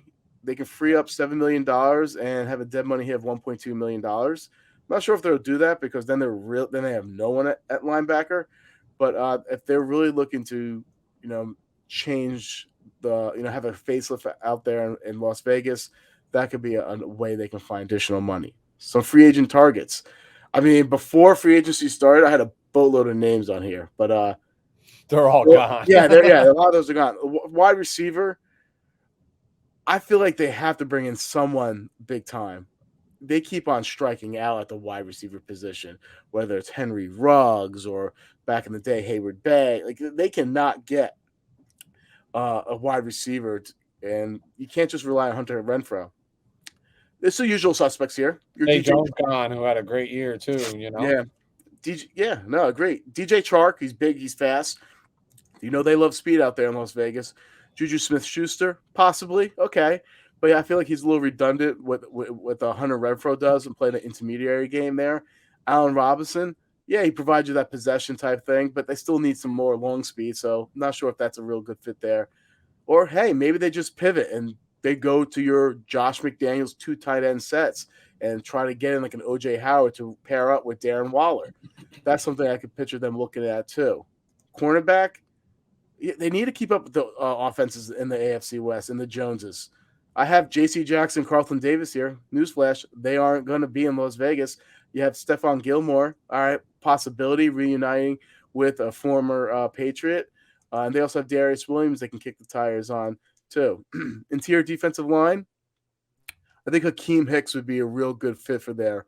It provides a solid veteran leadership there. He's still good. And he can play multiple fronts, which I think that's something they're really good. The defensive coordinator, what's his name? Patrick Graham. They came over for the Giants that he plays. So I think Hakeem Hicks would be a prime fit in Las Vegas. But that's pretty much all I have them. I had more, but I guess they're waiting for this, I guess they're waiting for waves 2 and 3, which is interesting because I don't know how that's gonna keep them in competition with the rest of the. I go back to your original sentiment. Like maybe they punt. Like, dude, next year if they're gonna punt, you gotta punt. You know what you gotta do? You gotta trade Derek Carr away. You get yourself 2 first-round picks. You will. If you're gonna do it, 100% you will right now. You go to the Indianapolis Colts, they'll give you your next 2 years. They're the year next year and the year after. They're giving maybe a player, yeah. In a heartbeat, and they're walking into next year with $123 million in cap space in a desirable place to play in a no income tax state. Like there's just things that I don't know, man. It just doesn't like they rid themselves of a lot of contracts if they just punt out, right? I think the biggest thing that they were like, dude, even right now, I mean, your quarterback is less than $20 million against the cap. Like that's not a lot of money. You know what I mean? Like you mentioned Corey Littleton. He's like number 2, literally, in cap space on this team right now. Well, they did cut him. Littleton. Yeah. They did June 1, right? I mean, it didn't come out, but it would make more sense to do post June 1st, yeah. Well, yeah, because that's 11 million versus 1 million. Yeah, so it has to be designated as post June 1st. So. Yeah. So just like it just feels like look what the rest of the division did. I'm gonna hang back here for a minute. Why half-ass it? I don't get it, but we'll see what they do.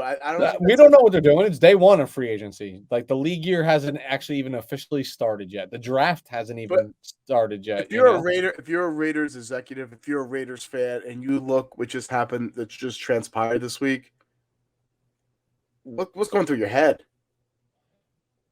we gotta make moves. Good Are you news going? is, Are you going like relax? It's okay, or are you going like, oh man? no, I'm going, oh man, but I'm going, oh man, for like this year. Like the pendulum swings heavy year to year. You know what I mean? Cap situations change heavy year to year. Like I look at what the Jacksonville Jaguars just did. Like, yeah, they had a lot of cap space this year. We don't know what those contracts really look like just yet. Like, are they in cap hell next year for players that like, like is Christian Kirk bringing you over the top to support Trevor Lawrence? You know what I mean? Like, you don't know. But if I'm the Raiders fan, if I'm Raiders fans, I'm just like, chill for just a second. We're in the best division in football right now on paper. Let's be calculated. Let's not panic and just spend money to spend money because that's ill-advised execution, right? And that's an ill-advised strategy. So I'm not hitting the panic button if I'm Las Vegas Raiders. You just brought a new coach. You just brought a new like regime. You know what I mean? Like, hang tight. Just hang tight for a minute. 2022 is not going to be favorable for you. You just want to compete. And then you proceed from there when you're sitting at $120+ million of cap room, where you can even re-sign your quarterback if you want to, right? And it's not gonna hurt you to do that, to bring Carr back if he continues to ball. And we knock Derek Carr here, we do, but I distinctly remember talking about this when we were talking about quarterbacks and other things. Like, he's a competitor. He's a good player, and he's definitely in the top half of this league. He's definitely in the top half of this league. You're right, Weston. I just don't understand, or like I just don't understand his game. It's like very like West Coast offense. They try to make him a deep ball guy. He's not. But like they're trying, but he's better with quicker, short intermediate passes. And I don't know. It's just very frustrating because it works. And it's very frustrating, and you're like, "How's this working?" But I would have taken him last year over Jimmy G. We were talking about before they made the Trey Lance move, right? Like, and all of that. I was like, I'll take Derek Carr in this offense all day. And if you're saying like, oh, it just looks worse because Derek Carr now has to face Patrick Mahomes, Justin Herbert, and Russell Wilson. You know, like, he's not those guys, but he's a really good football player. Like, he's a really good football player. And like, Raiders have been competitive, and guess what? You've been competitive because of him. Yeah. Because of him. You know, don't tell me it's anybody else. It's not. Like, he's carried this team. So I feel for the Raiders. They're in a tough situation just because of the division. I know you don't, because they're a division rival. Just like I don't feel for the Seattle Seahawks. I don't. Hey, Raiders. Care. Yeah, exactly. Like, I don't even care. I'm stomping on the grave that was the Seattle Seahawks until they draft Malik Willis and they start him right away, and all of a sudden he's like the next Russell Wilson. I am Dave Chappelle in fuck your couch, Raiders. Yeah, exactly. I remember putting my feet on Amer's couch. All right. So let's transition here. Let's get into the NFC West, and I'm gonna fly. Let's leave the best division in football right now, and let's go into the NFC West. Formerly the best division in football for quite some time. Oh, formerly. Okay. Yeah. Were they not just a division? No. I thought you meant no. Okay. Yes. Formerly the best division. Russell Wilson leaving hurts. That hurts the competition level in this division. But you still have Kyler Murray. You still got Drew Lock. I know. Beast. He does know. You saw that that was on Twitter, that clip where he's just like, yeah, so what, you got Russell Wilson, but does your quarterback know all the lyrics to whatever song? And it's like halftime, and he's like jamming out. Yeah, put on whatever. Yeah, he's singing the whole song. It's like, why don't you just focus on the play that's being called versus knowing the lyrics to that song? So let's transition to the NFC West. We're going to lead in with my San Francisco 49ers. Get 'em. So right now, we're just a hair under 10 million over the cap. So we are 9.6 over the cap. 49ers are in an interesting spot. Like, they do sit over the cap. Anyone who follows this team knows how quickly you can get under the cap. The release or trade of Jimmy G, who carries a $25.5 million savings, does that exactly. I've been saying this to you, Lou. I did never once imagine the 49ers being heavy players in free agency, as they do have a good team. They do have good depth. They just played in the NFC Championship.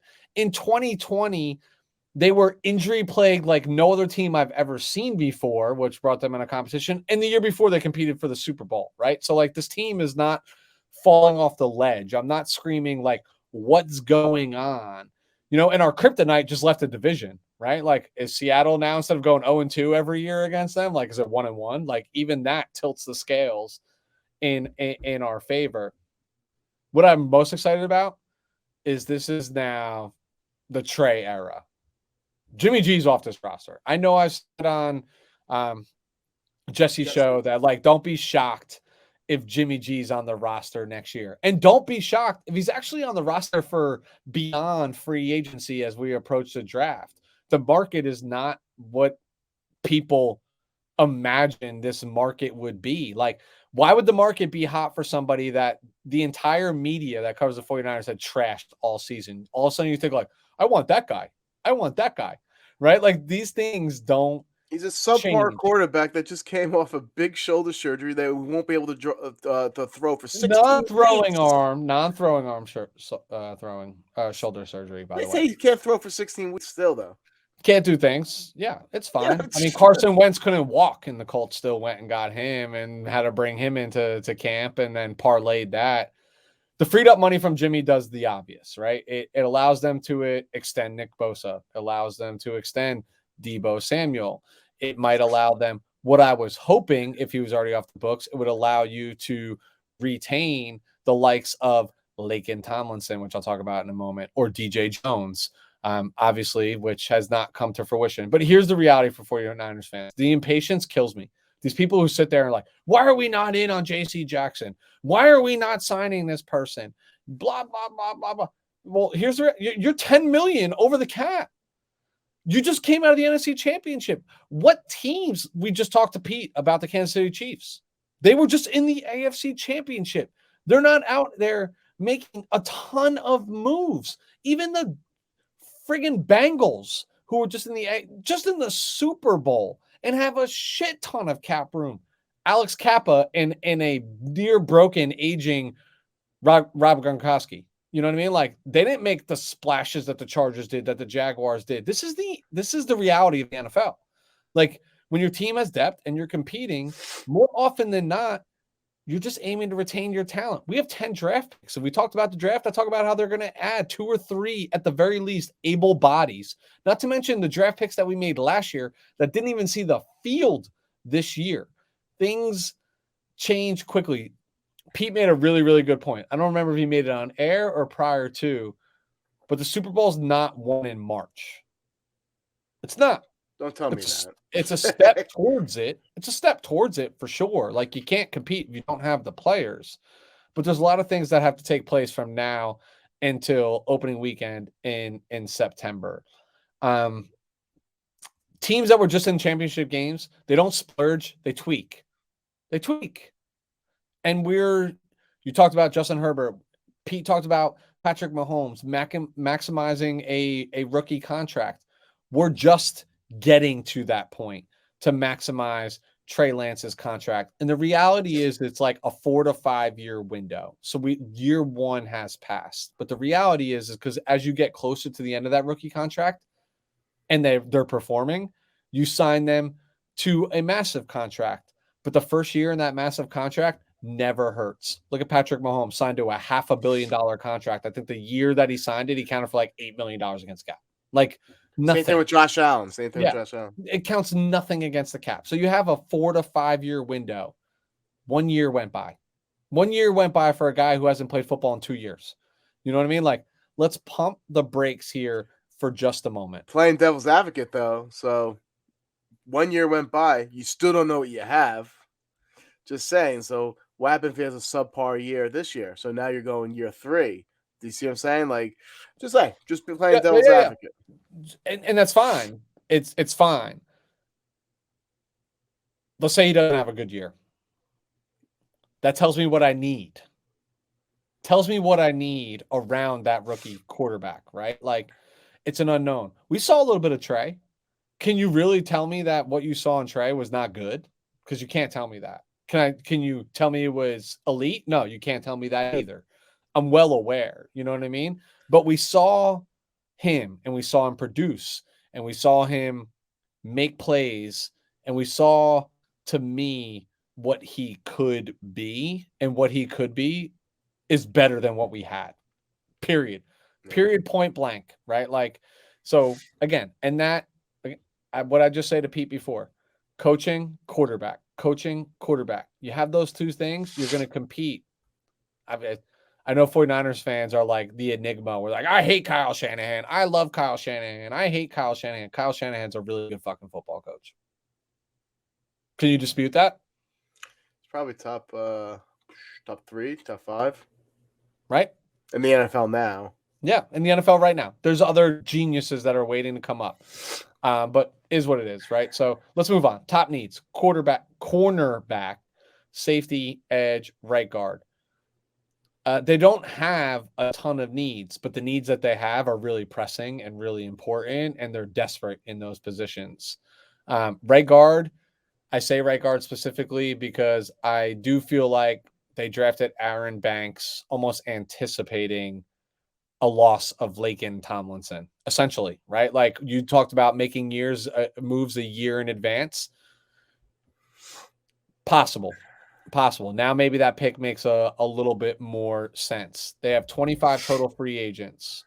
All of their free agents are going to command a ton of attention. That's what happens when you compete in NFC championship games and you're competing. These people are part of that. So I have 6 to 7 names that I think they must prioritize. First 2 names, you can honestly go across off the list. Laken Tomlinson. I'm not going to sit here and tell you why. He's a New York Jet. Defensive tackle, DJ Jones. These are literally the first 2 names. He's a Denver Bronco.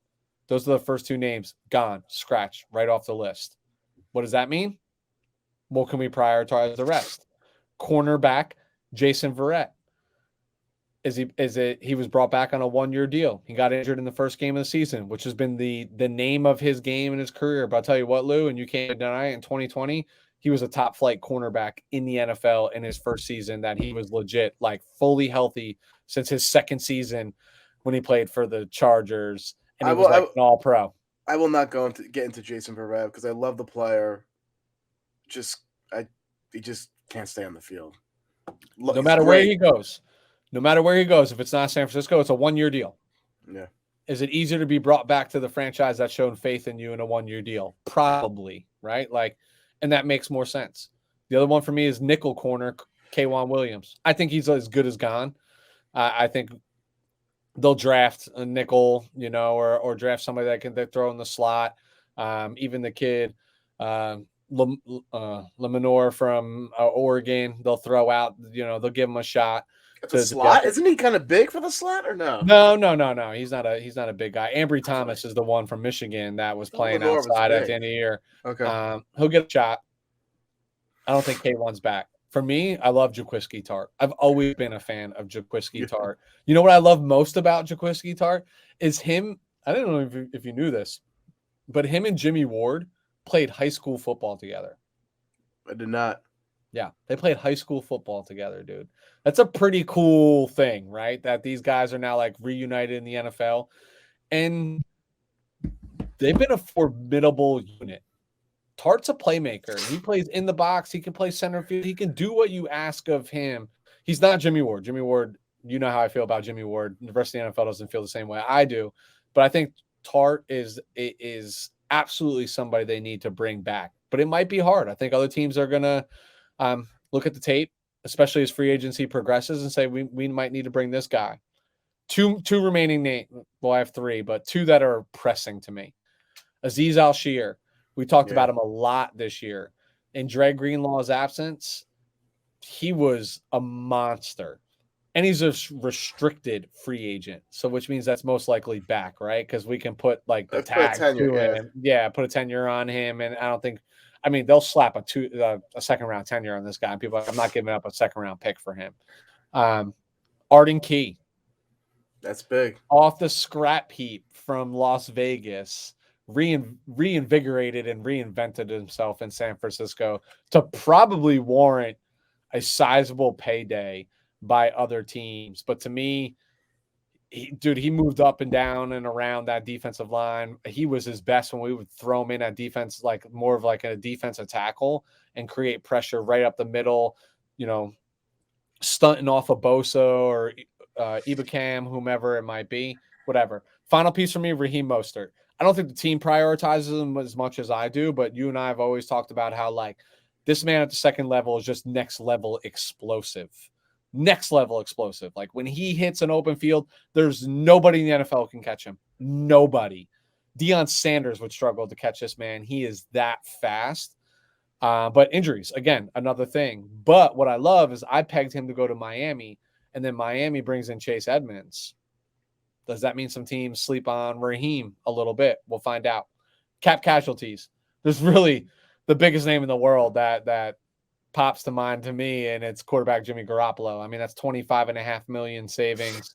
They're going to try to move him to the best of their ability, but the market's cooled. Like I said, they're going to need to clear that cap before Wednesday at 4 p.m. Eastern. I don't know what else to say. Like, they can't even flirt with free agents until that's done because there's no way that they can sign. That's the biggest number right now.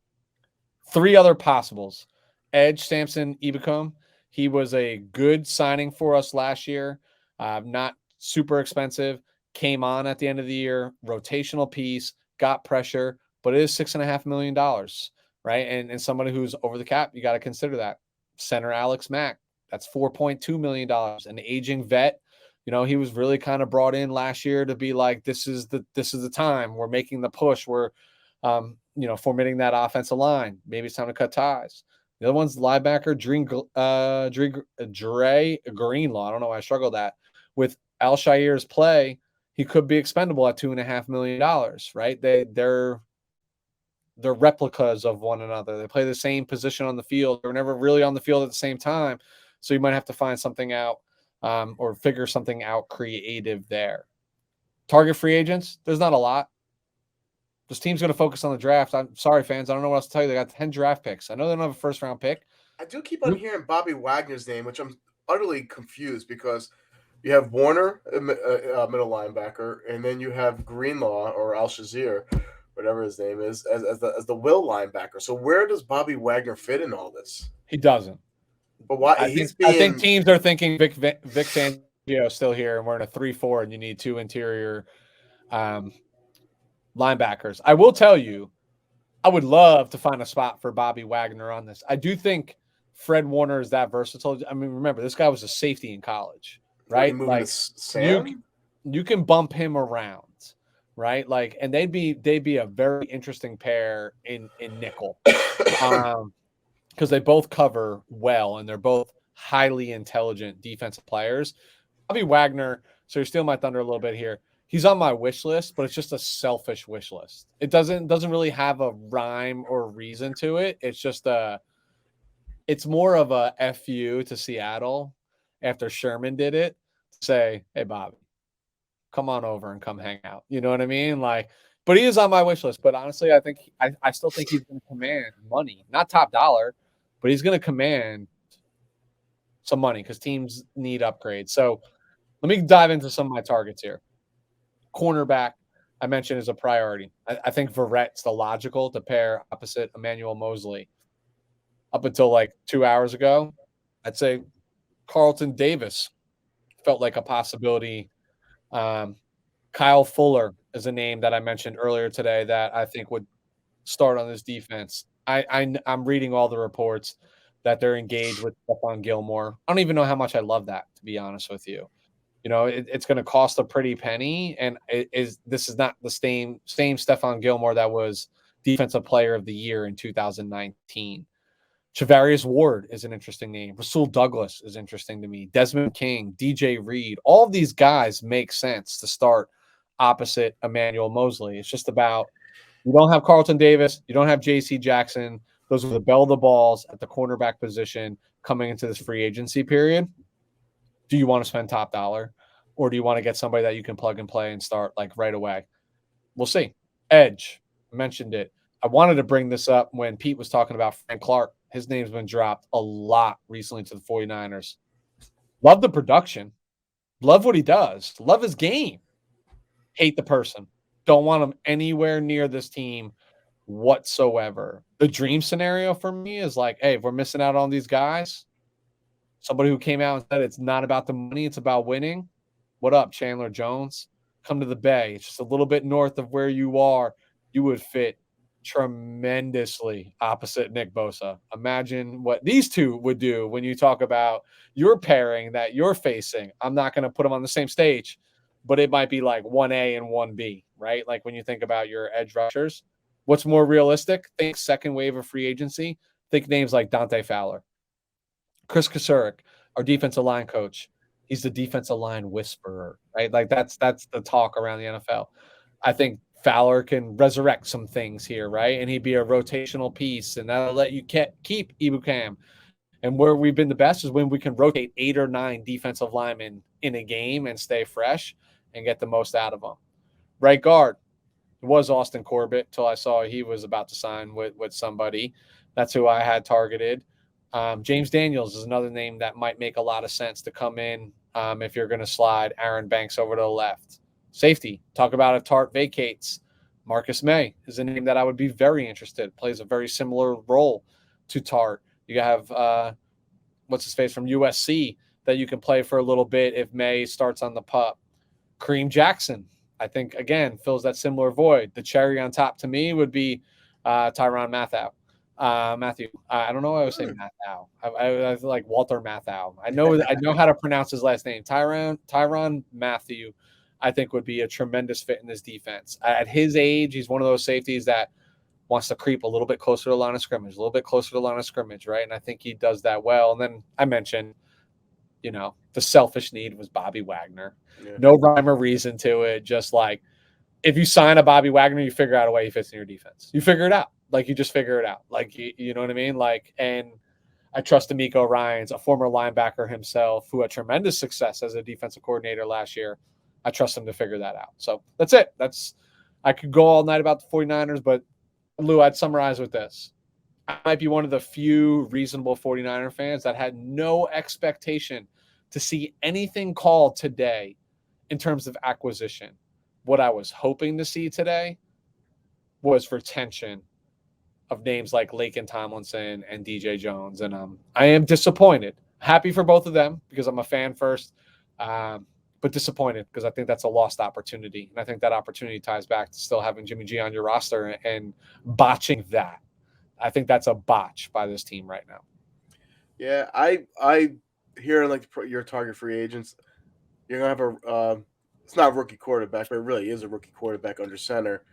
And I think it's imperative for you to go out there and improve that interior offensive line, because losing both Mack, possibly, and a Tomlinson.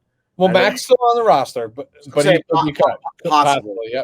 That, I think that could be. You want an influence like Mack on Lance. Lance doesn't have to do as much thinking with slide protections and things like that. So you see it all around the league. All these rookie quarterbacks are getting veteran, proven centers. Chargers did with Lindsley. A couple other off the top of my head. Joe Burrow now got a veteran center. It was a Karras. So I think you really need to make sure you can fortify that interior offensive line, because hopefully you have McGlinchey back. You got Trent Williams. The edges are fine. But we've always said interior pressure is perhaps the most catastrophic when it comes to an offense. So speaking of pressure, I'm going to be covering the LA Rams. So defending Super Bowl champs. Yeah, I mean, you don't get much more pressure than that. Now, the LA Rams, they might be first, in your heart, first in your playbook there and everything, but they are dead last in cap space. They have $22 million over the cap. They have about 4 insufficient fund fees in their checking account right now. So they are not looking good right now. Top needs, looking at this roster, it's loaded. It really is still loaded, even though what they're about to lose. So their needs are real quick. Update as of 3 minutes ago, Frank Clark reworked his deal. So he's staying in Kansas City. So Pete was onto something. He was onto something. Sure, that wasn't by perchance, by the way. No, dude, how proud of us are you to have? I'm proud of you, Lou, for listeners. That was all Lou, who was able to somehow, some way secure Pete's time. That was a big stepping stone for us. Whether it gains us notoriety or not, but like to just go toe to toe with somebody who does this for a living, literally every single day, and we do this in our spare time. I'm proud of you, my friend. Thank you, buddy. Thank you. You're gonna make me cry. Please stop. Getting back to the LA Rams, their top needs: interior offensive line, cornerback, and interior defensive line. Some priority free agents. They have a boatload, and these are big names. Odell Beckham. I think he comes back. I think they want him back. I think he wants to come back because they took a risk on him, and I feel like he really added another dimension to that offense, that explosive playmaking capability that they really were missing for quite some time. So I think Odell does come back. I had Brian Allen here, but their center, and guess what? They re-signed him 3-year deal, $24 million. I thought that was a really good re-sign because they needed him. It was imperative. He's a good fit in that zone scheme. He had an overall 80.2 PFF grade. His run blocking was 87.4 according to PFF. That's important in the McVay offense. They want to run the ball and they want to play action and do the deep passes. So Brian Allen, I thought, was imperative.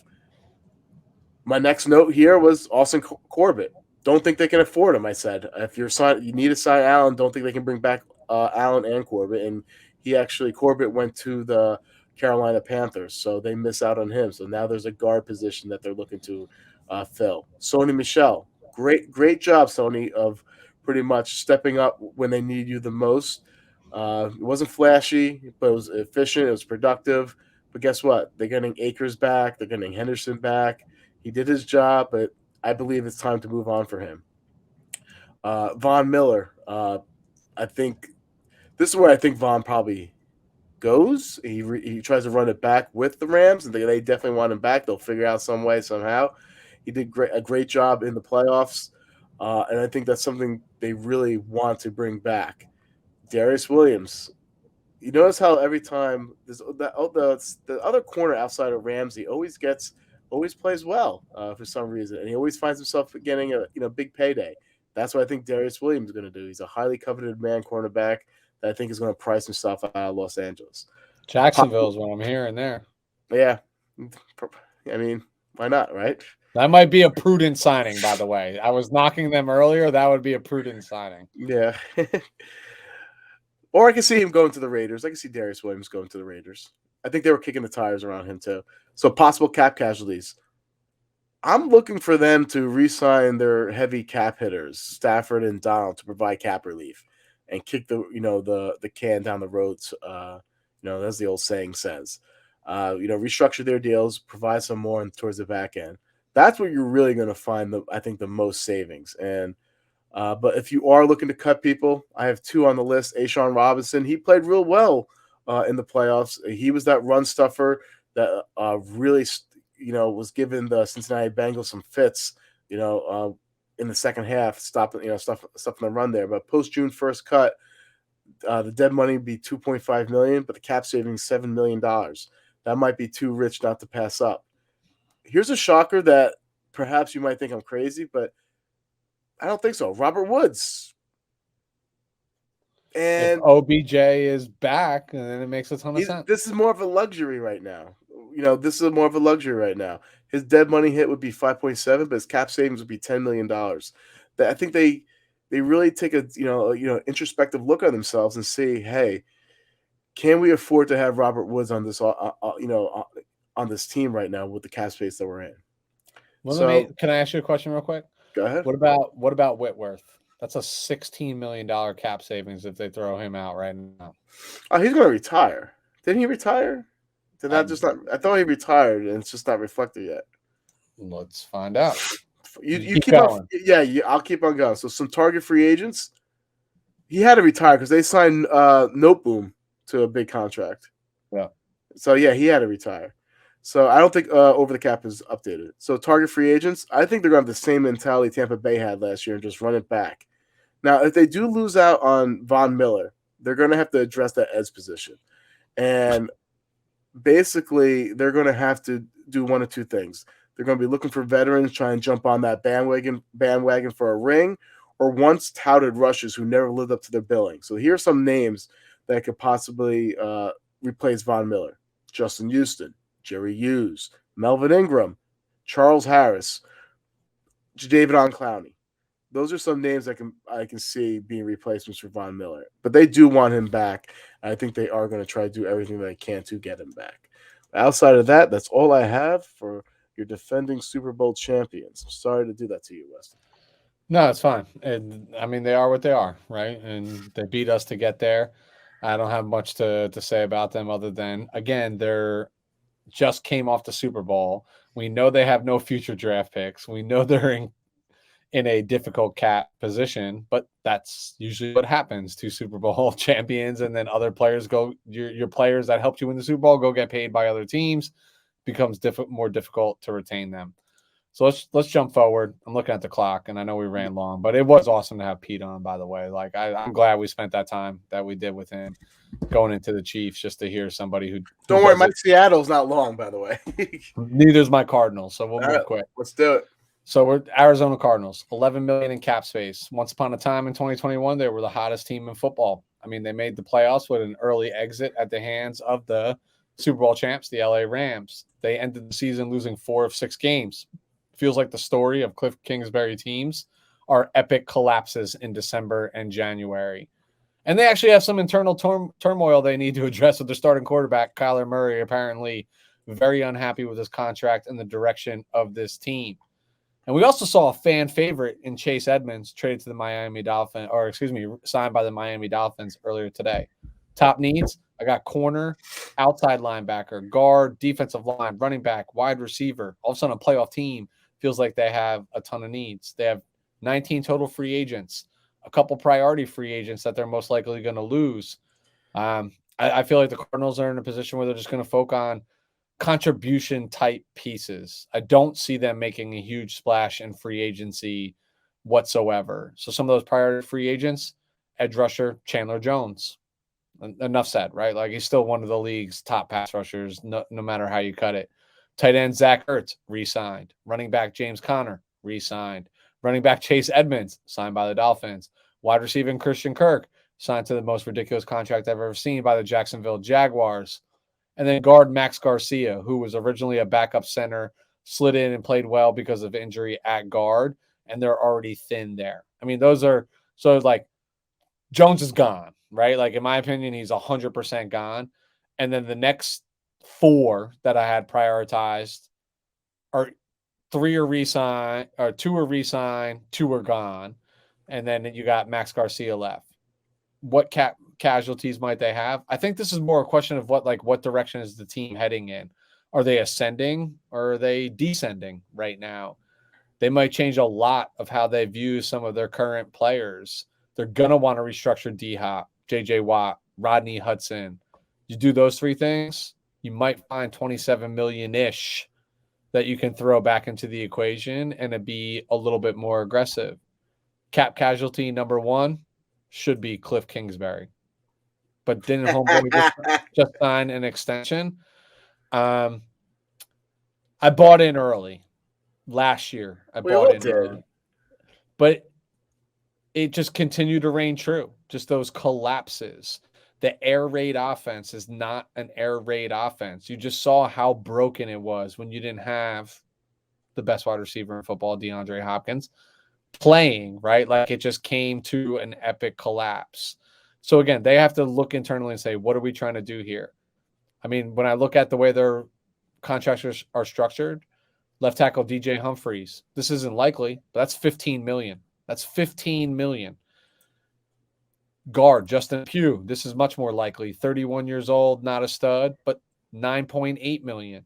But they are thin at guard. That's it. They're like, Matt Prater was another one I saw that might have been like $3+ million, but they're not gonna get rid of Matt Prater. It's not gonna happen, right? So they're target free agents. I just mentioned how they're not going to be big spenders. I think they're going to be very active in that second wave of free agency that you're going to see a lot of teams. So lower tier individuals, not the superstar names. Defensive line. as I mentioned, as a need. I thought DJ Jones was a good spot for Arizona. There he is in Denver. Akeem Hicks, Eddie Goldman recently released. These might be names that they scratched the surface on. I mentioned cornerback as a name. Think the likes of Rasul Douglas, DJ Reed, Desmond King, maybe even Kevin King, right? The King brothers out of Green Bay that you can add in addition. I think the super stretch here and the super stretch for a lot of teams is going to be Charvarius Ward. Outside linebacker. I would have thought of there was potential to reunite with Hassan Reddick. Who I really like for them is my guy, Kaiser White. Think he might be a potential fit in Arizona. Maybe a play for Zadarius Smith after his release from Green Bay. I don't know. You know what I mean? Like, I know that guy carried a big number, but is that number a lot lower just because you just got cut by your team? You're on the scrap heap now. Wide receiver. Kirk's not coming back. Isabella's requesting a trade. Green is testing free agency and probably won't be back. They need to find depth outside of DeAndre Hopkins and Rondell Moore. I think the big names are out for this team, especially seeing what these wide receivers on day one coveted or garnished in free agency. Names like Will Fuller, Marquez Valdez-Scanlon, those could be in play. But this team loves to sign vets and savvy vets. So I'm thinking people like Emmanuel Sanders, who I've brought up before. T.Y. Hilton feels like a realistic name out in Arizona. Maybe even your boy, Hammy Watkins, reuniting himself with the NFC West when he spent some time with the now Los Angeles Rams. But I don't know. These are just names that I think they like the savvy vets. I think a savvy vet depth piece is the most realistic. Talked about guard. There's really only two notable names left at this point. Connor Williams and James Daniel. Are either one of those in play? I'm not sure. I mentioned running back. They re-signed James Conner. Overpaid him, if you ask me. Edmonds is gone. Such a bad contract. Yeah. Edmonds gone. Two names that pop for me are Raheem Mostert coming back, being familiar in the division, but the most obvious and the person that immediately replaces what Chase Edmonds did for you is J.D. McKissic, who is also very familiar with the NFC West as a former Seattle Seahawk. I just feel like J.D. McKissic is the guy that gets burned in Arizona. Like, him and Chase Edmonds are like clones of one another, what they do for a team. Like, you can hand the ball off to him. You can hand the ball off to Chase Edmonds, but screens, play action, third down back, like that's what those guys excelled at. And I just feel like McKissic is a fit. If I'm an Arizona Cardinal fans, I'm feeling like last year felt like the year that D-Hop injury squandered it. Arrow going down right now for you. Yeah. That's all I got.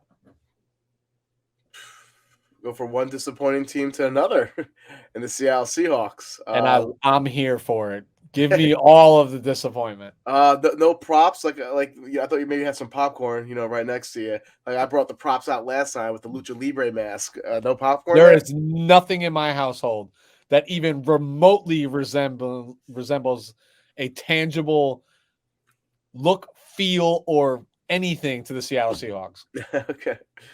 So Seattle Seahawks, we all know what's going on there. If they just traded away Russell Wilson, it's clearly. I stand corrected. I have a deflated football. That's what they are right now. No, you should have brought that out for New England. Yeah.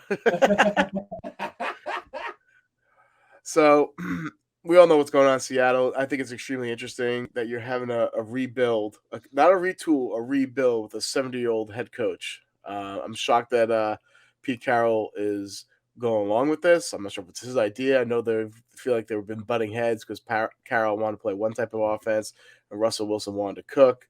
But Mr. Unlimited took his talents elsewhere. Seattle got some cap relief. They got some draft capital, and they're redoing it. Maybe this is what the Raiders should be doing, in the AFC West, realizing, They just can't compete with the other couple of teams. So cap space, they have $42 million in cap, which ranks them third in the NFL. Their top needs, quarterback all of a sudden, left tackle, center, right tackle, edge, cornerback. And what do all those positions have in common? Those are your premier positions. Your quarterback, your edges, your tackles. Those are really important and really hard to find, by the way.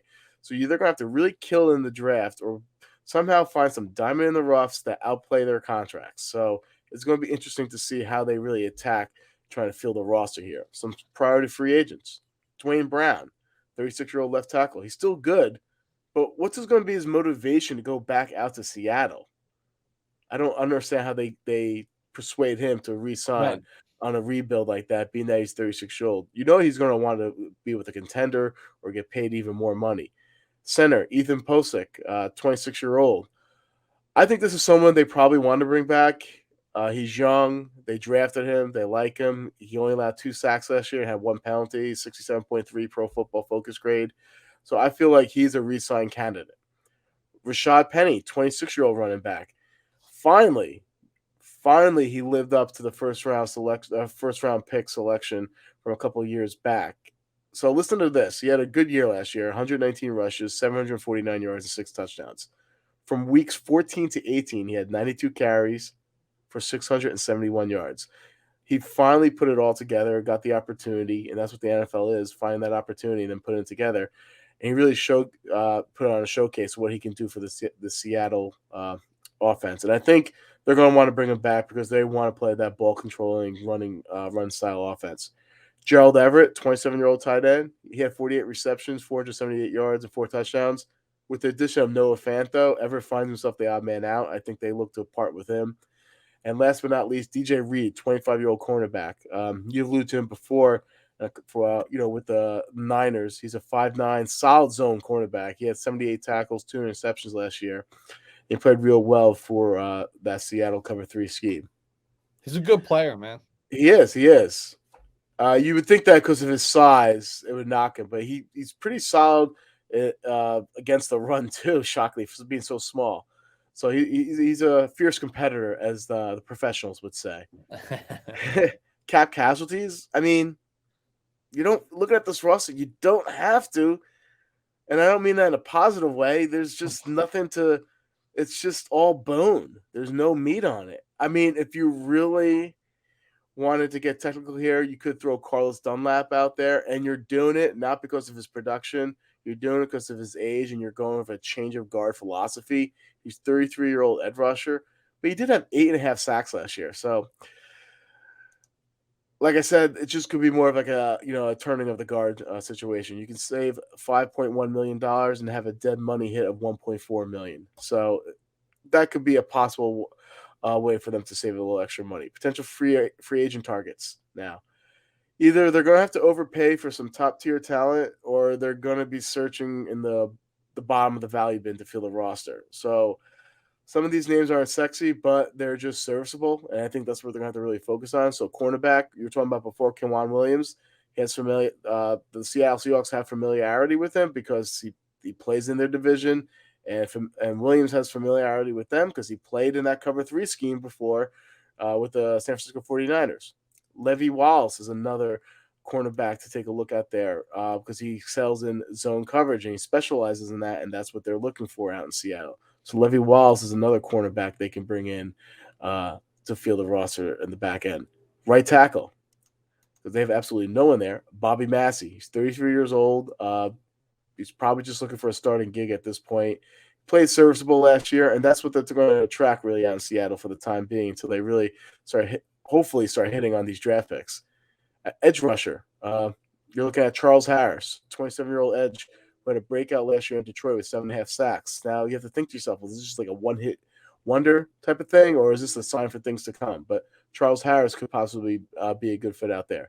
We've alluded to before about Derek Barnett. It doesn't have a high ceiling, but his floor is pretty high. So I could picture him being a target for Seattle. And here's another name, Uchenna Nwosu, who has experience playing in the cover 3 scheme by Gus Bradley at the Leo position. So I think that's a good fit for Seattle Seahawks too. Yeah, They're, what in, I'm tr- they're, most they're in trouble they're in because trouble. they're having the same issues as Jacksonville's going to have. They're going to have the same issues Jacksonville's going to have. Either you're overpaying for talent or you have to get lesser talent. What baffles me the most is the decision, because this was a corporate decision to choose Pete Carroll over Russ Wilson, the oldest coach in the NFL, or a quarterback who, if you stand behind, will restructure and do things. Who's what? Like, what's Wilson? 31, 32 years old. And you look at the I think he's 35. Is he that old already? Yeah, I'll look that up. You can. It's just a matter of like, so let's say he is 35, right? Like, you still have other people, like, look at Aaron Rodgers, look at Tom Brady. He's 34. So look at Aaron Rodgers, Tom Brady, Drew Brees, like these guys that played to almost 40 plus, right? Like, we'd put Wilson in that category. So let's just say there's 3 to 4 more years there.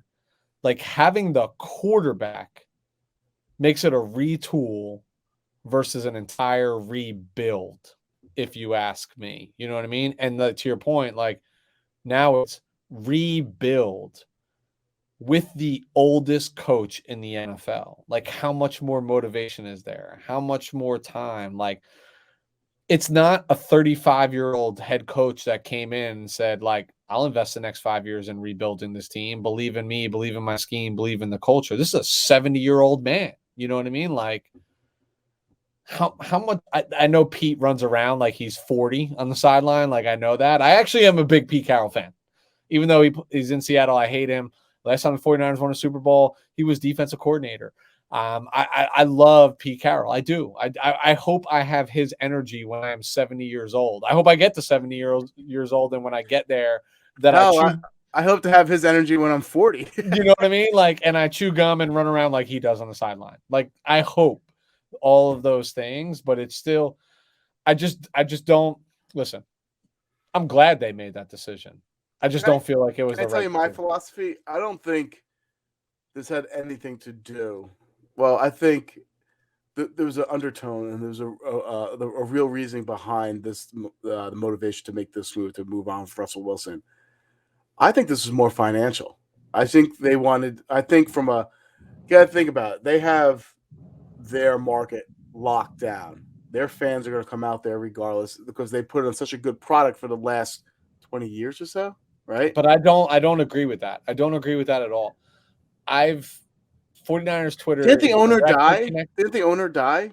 Paul Allen, former co-founder of Microsoft. So so didn't he die? So like I thought because he died and there was like some rumblings, like, when it went to a trust or whatever, like, do they even want to, still be owning the team? So I think this is more financial driven than perhaps. I could be wrong, but it could be a bigger picture here, right? Like, sell teams, those things, like, cheaper, it looks better on the books.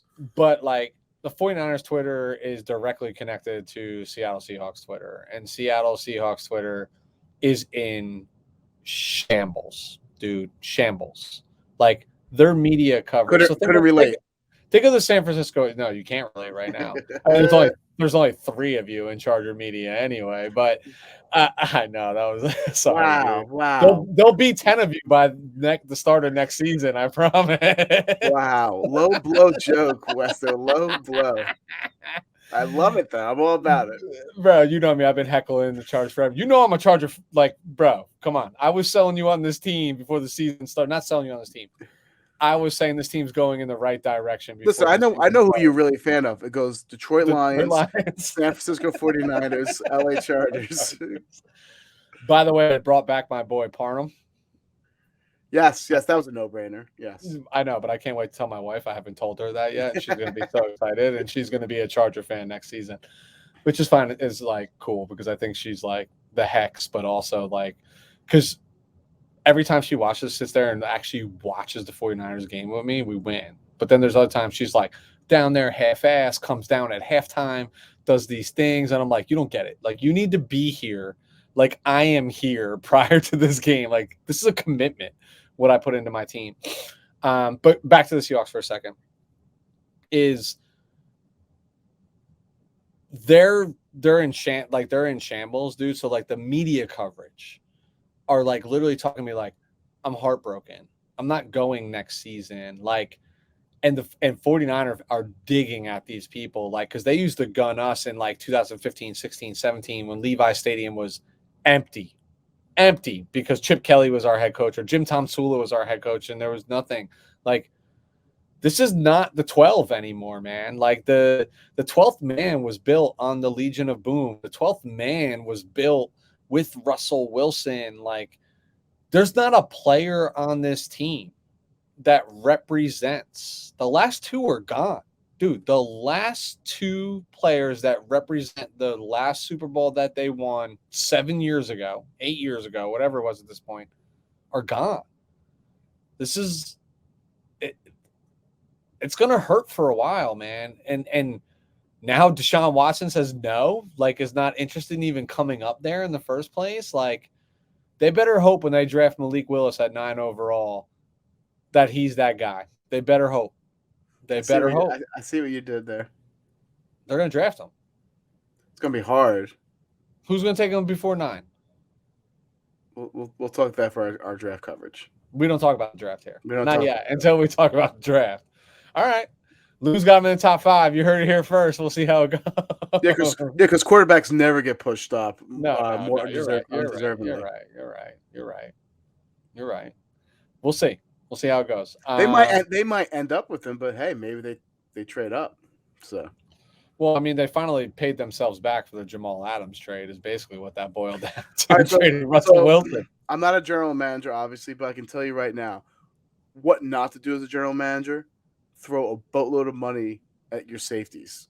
In Jamal Adams, they overpaid, and now they just paid Quandre Diggs. All their capital and their resources are in the 2 safeties. I think that's not edge rushers now. And Will Dissly, who they just paid $8 million a year. Dude, somebody put something out there. Somebody from the 49ers, because they were totally taking a stab at the Seattle Seahawks. Dissly is average, I think, over like the last 3 years of his career, 250 yards receiving, and they just paid him $8 million a year. Can't That's what you have to do. Can't put a price on Hart. That's how they would pay me. I'm all heart, baby. All right, Lou, that wraps us up. We're well over time. But hey, you know what? Me too. That completes our NFL free agency predictions. We definitively had to pivot this evening, which hurt a little bit. Was probably super pleasurable for you.